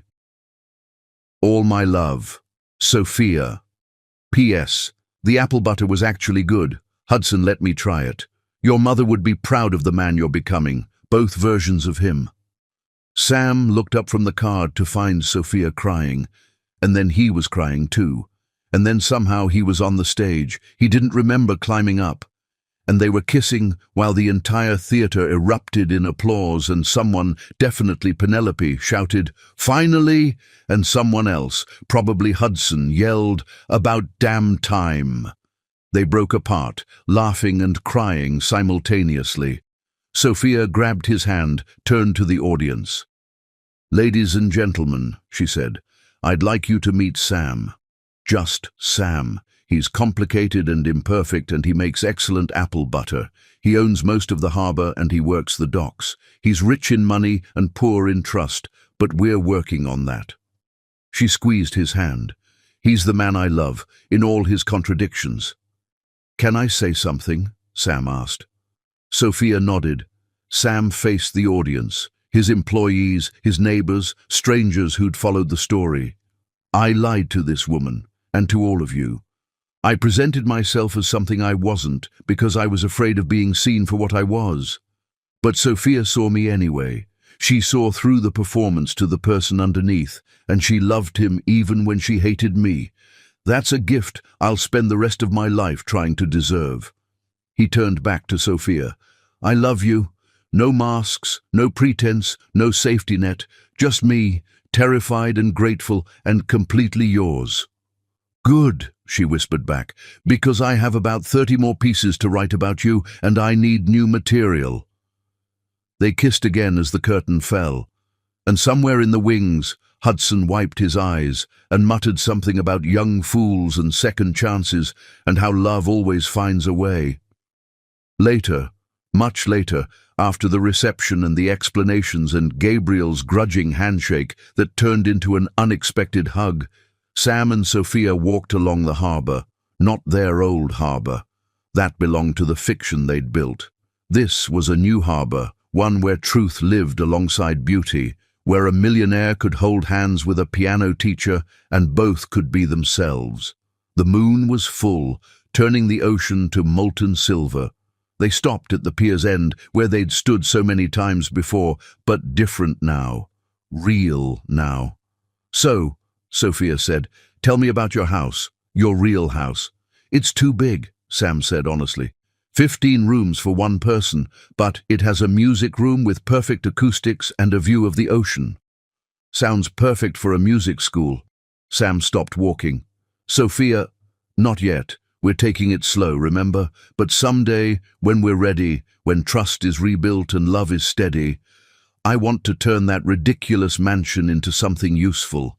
Haven House of Music, remember?" "I remember everything, every word, every moment, every note of that waltz."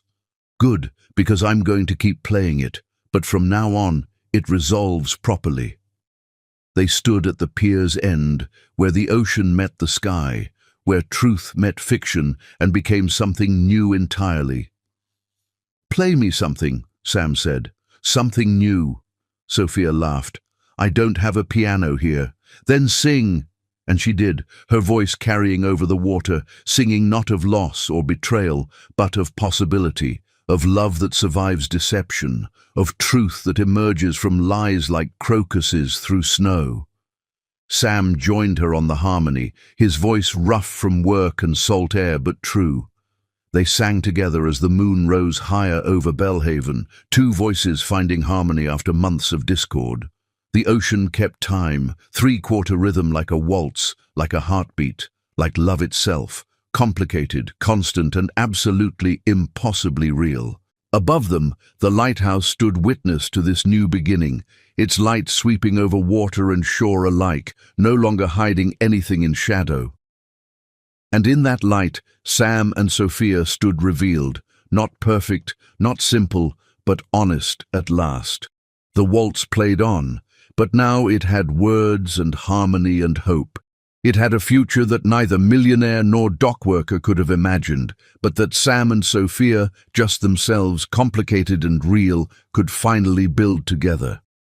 As they walked home, to his mansion that would become their music school, to her apartment that would become their sanctuary, to the life they would create from truth and trust and patient love, Sophia hummed the waltz one more time, but this time it resolved perfectly, every note in its proper place, every chord complete.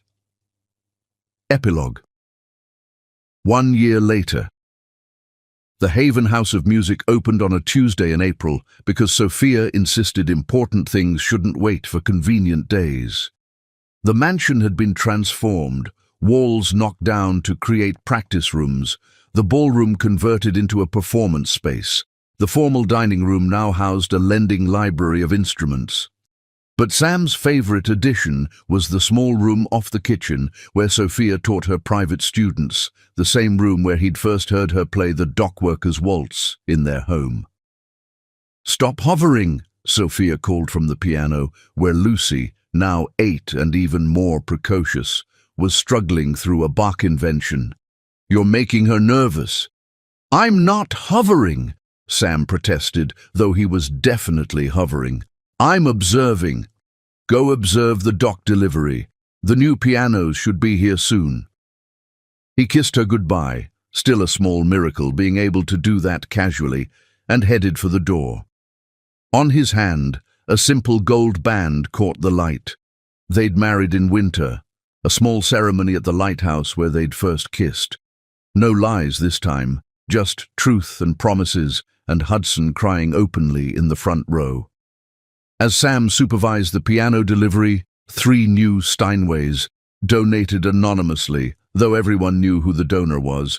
He could hear music spilling from every window of Haven House, scales and arpeggios and mistakes and triumphs, the sound of dreams being nurtured regardless of ability to pay. "You did good, boy," Hudson said, appearing with his characteristic ability to materialize from nowhere. "We did good," Sam corrected. "None of this happens without her." "True enough. She's still composing?" "Every morning. She's working on a symphony now. She's calling it Variations on Truth." Hudson snorted. "Bit on the nose, isn't it?" "That's Sophia, subtle as a foghorn when she wants to be." They watched the pianos being unloaded, listened to the music cascading from the house. Somewhere inside, Sophia was teaching Lucy that music was magic and mistakes were just jazz waiting to happen. Somewhere else, Gabriel was teaching drumming to kids who'd never held sticks before. Even Aurora came twice a week to teach music theory, though she spent most of the time feeding everyone. "Any regrets?" Hudson asked. Sam thought about it. The money still existed, but it had purpose now. The harbor still ran, but with profit sharing that made every worker an owner. The mansion still stood, but filled with music instead of silence. "One," Sam said finally. Hudson raised an eyebrow. "I wish I'd told her the truth from the beginning. Saved us both those 3 months of pain." "Maybe," Hudson said, "but then you wouldn't have learned to make apple butter, and I wouldn't have won $50 betting on you two getting back together. You bet on us. The whole town did. You two were better than cable television for entertainment." From the house came the sound of Sophia's laughter, followed by Lucy's delighted squeal. Then piano music, not the Dockworkers' Waltz, but something new, something that sounded like spring and second chances and truth told in major keys. "No," Sam said, reconsidering. "No regrets. Every lie led to this truth. Every wrong note led to this harmony." He headed back to the house, to his wife, to the life they'd built on honesty and trust, and the knowledge that love wasn't about perfection, but about choosing each other, again and again, despite the imperfections. At the door, he paused. Through the window, he could see Sophia at the piano, teaching Lucy but also learning from her, how to find joy in simple progressions, how to make mistakes into music, how to love without reservation or disguise. She looked up, caught his eye through the glass, smiled that smile that had stopped his world in a diner 2 years ago. But now it was deeper, richer, informed by pain and forgiveness and the complex harmonies of real love. He smiled back, then went inside to join the music. The waltz played on, no longer about deception, but about discovery, not about the masks we wear, but about the faces underneath, beautiful in their truth. And in Belhaven, where the ocean kept its own time and spring came when it was ready, Sam and Sophia made music together, complicated, honest, and absolutely real.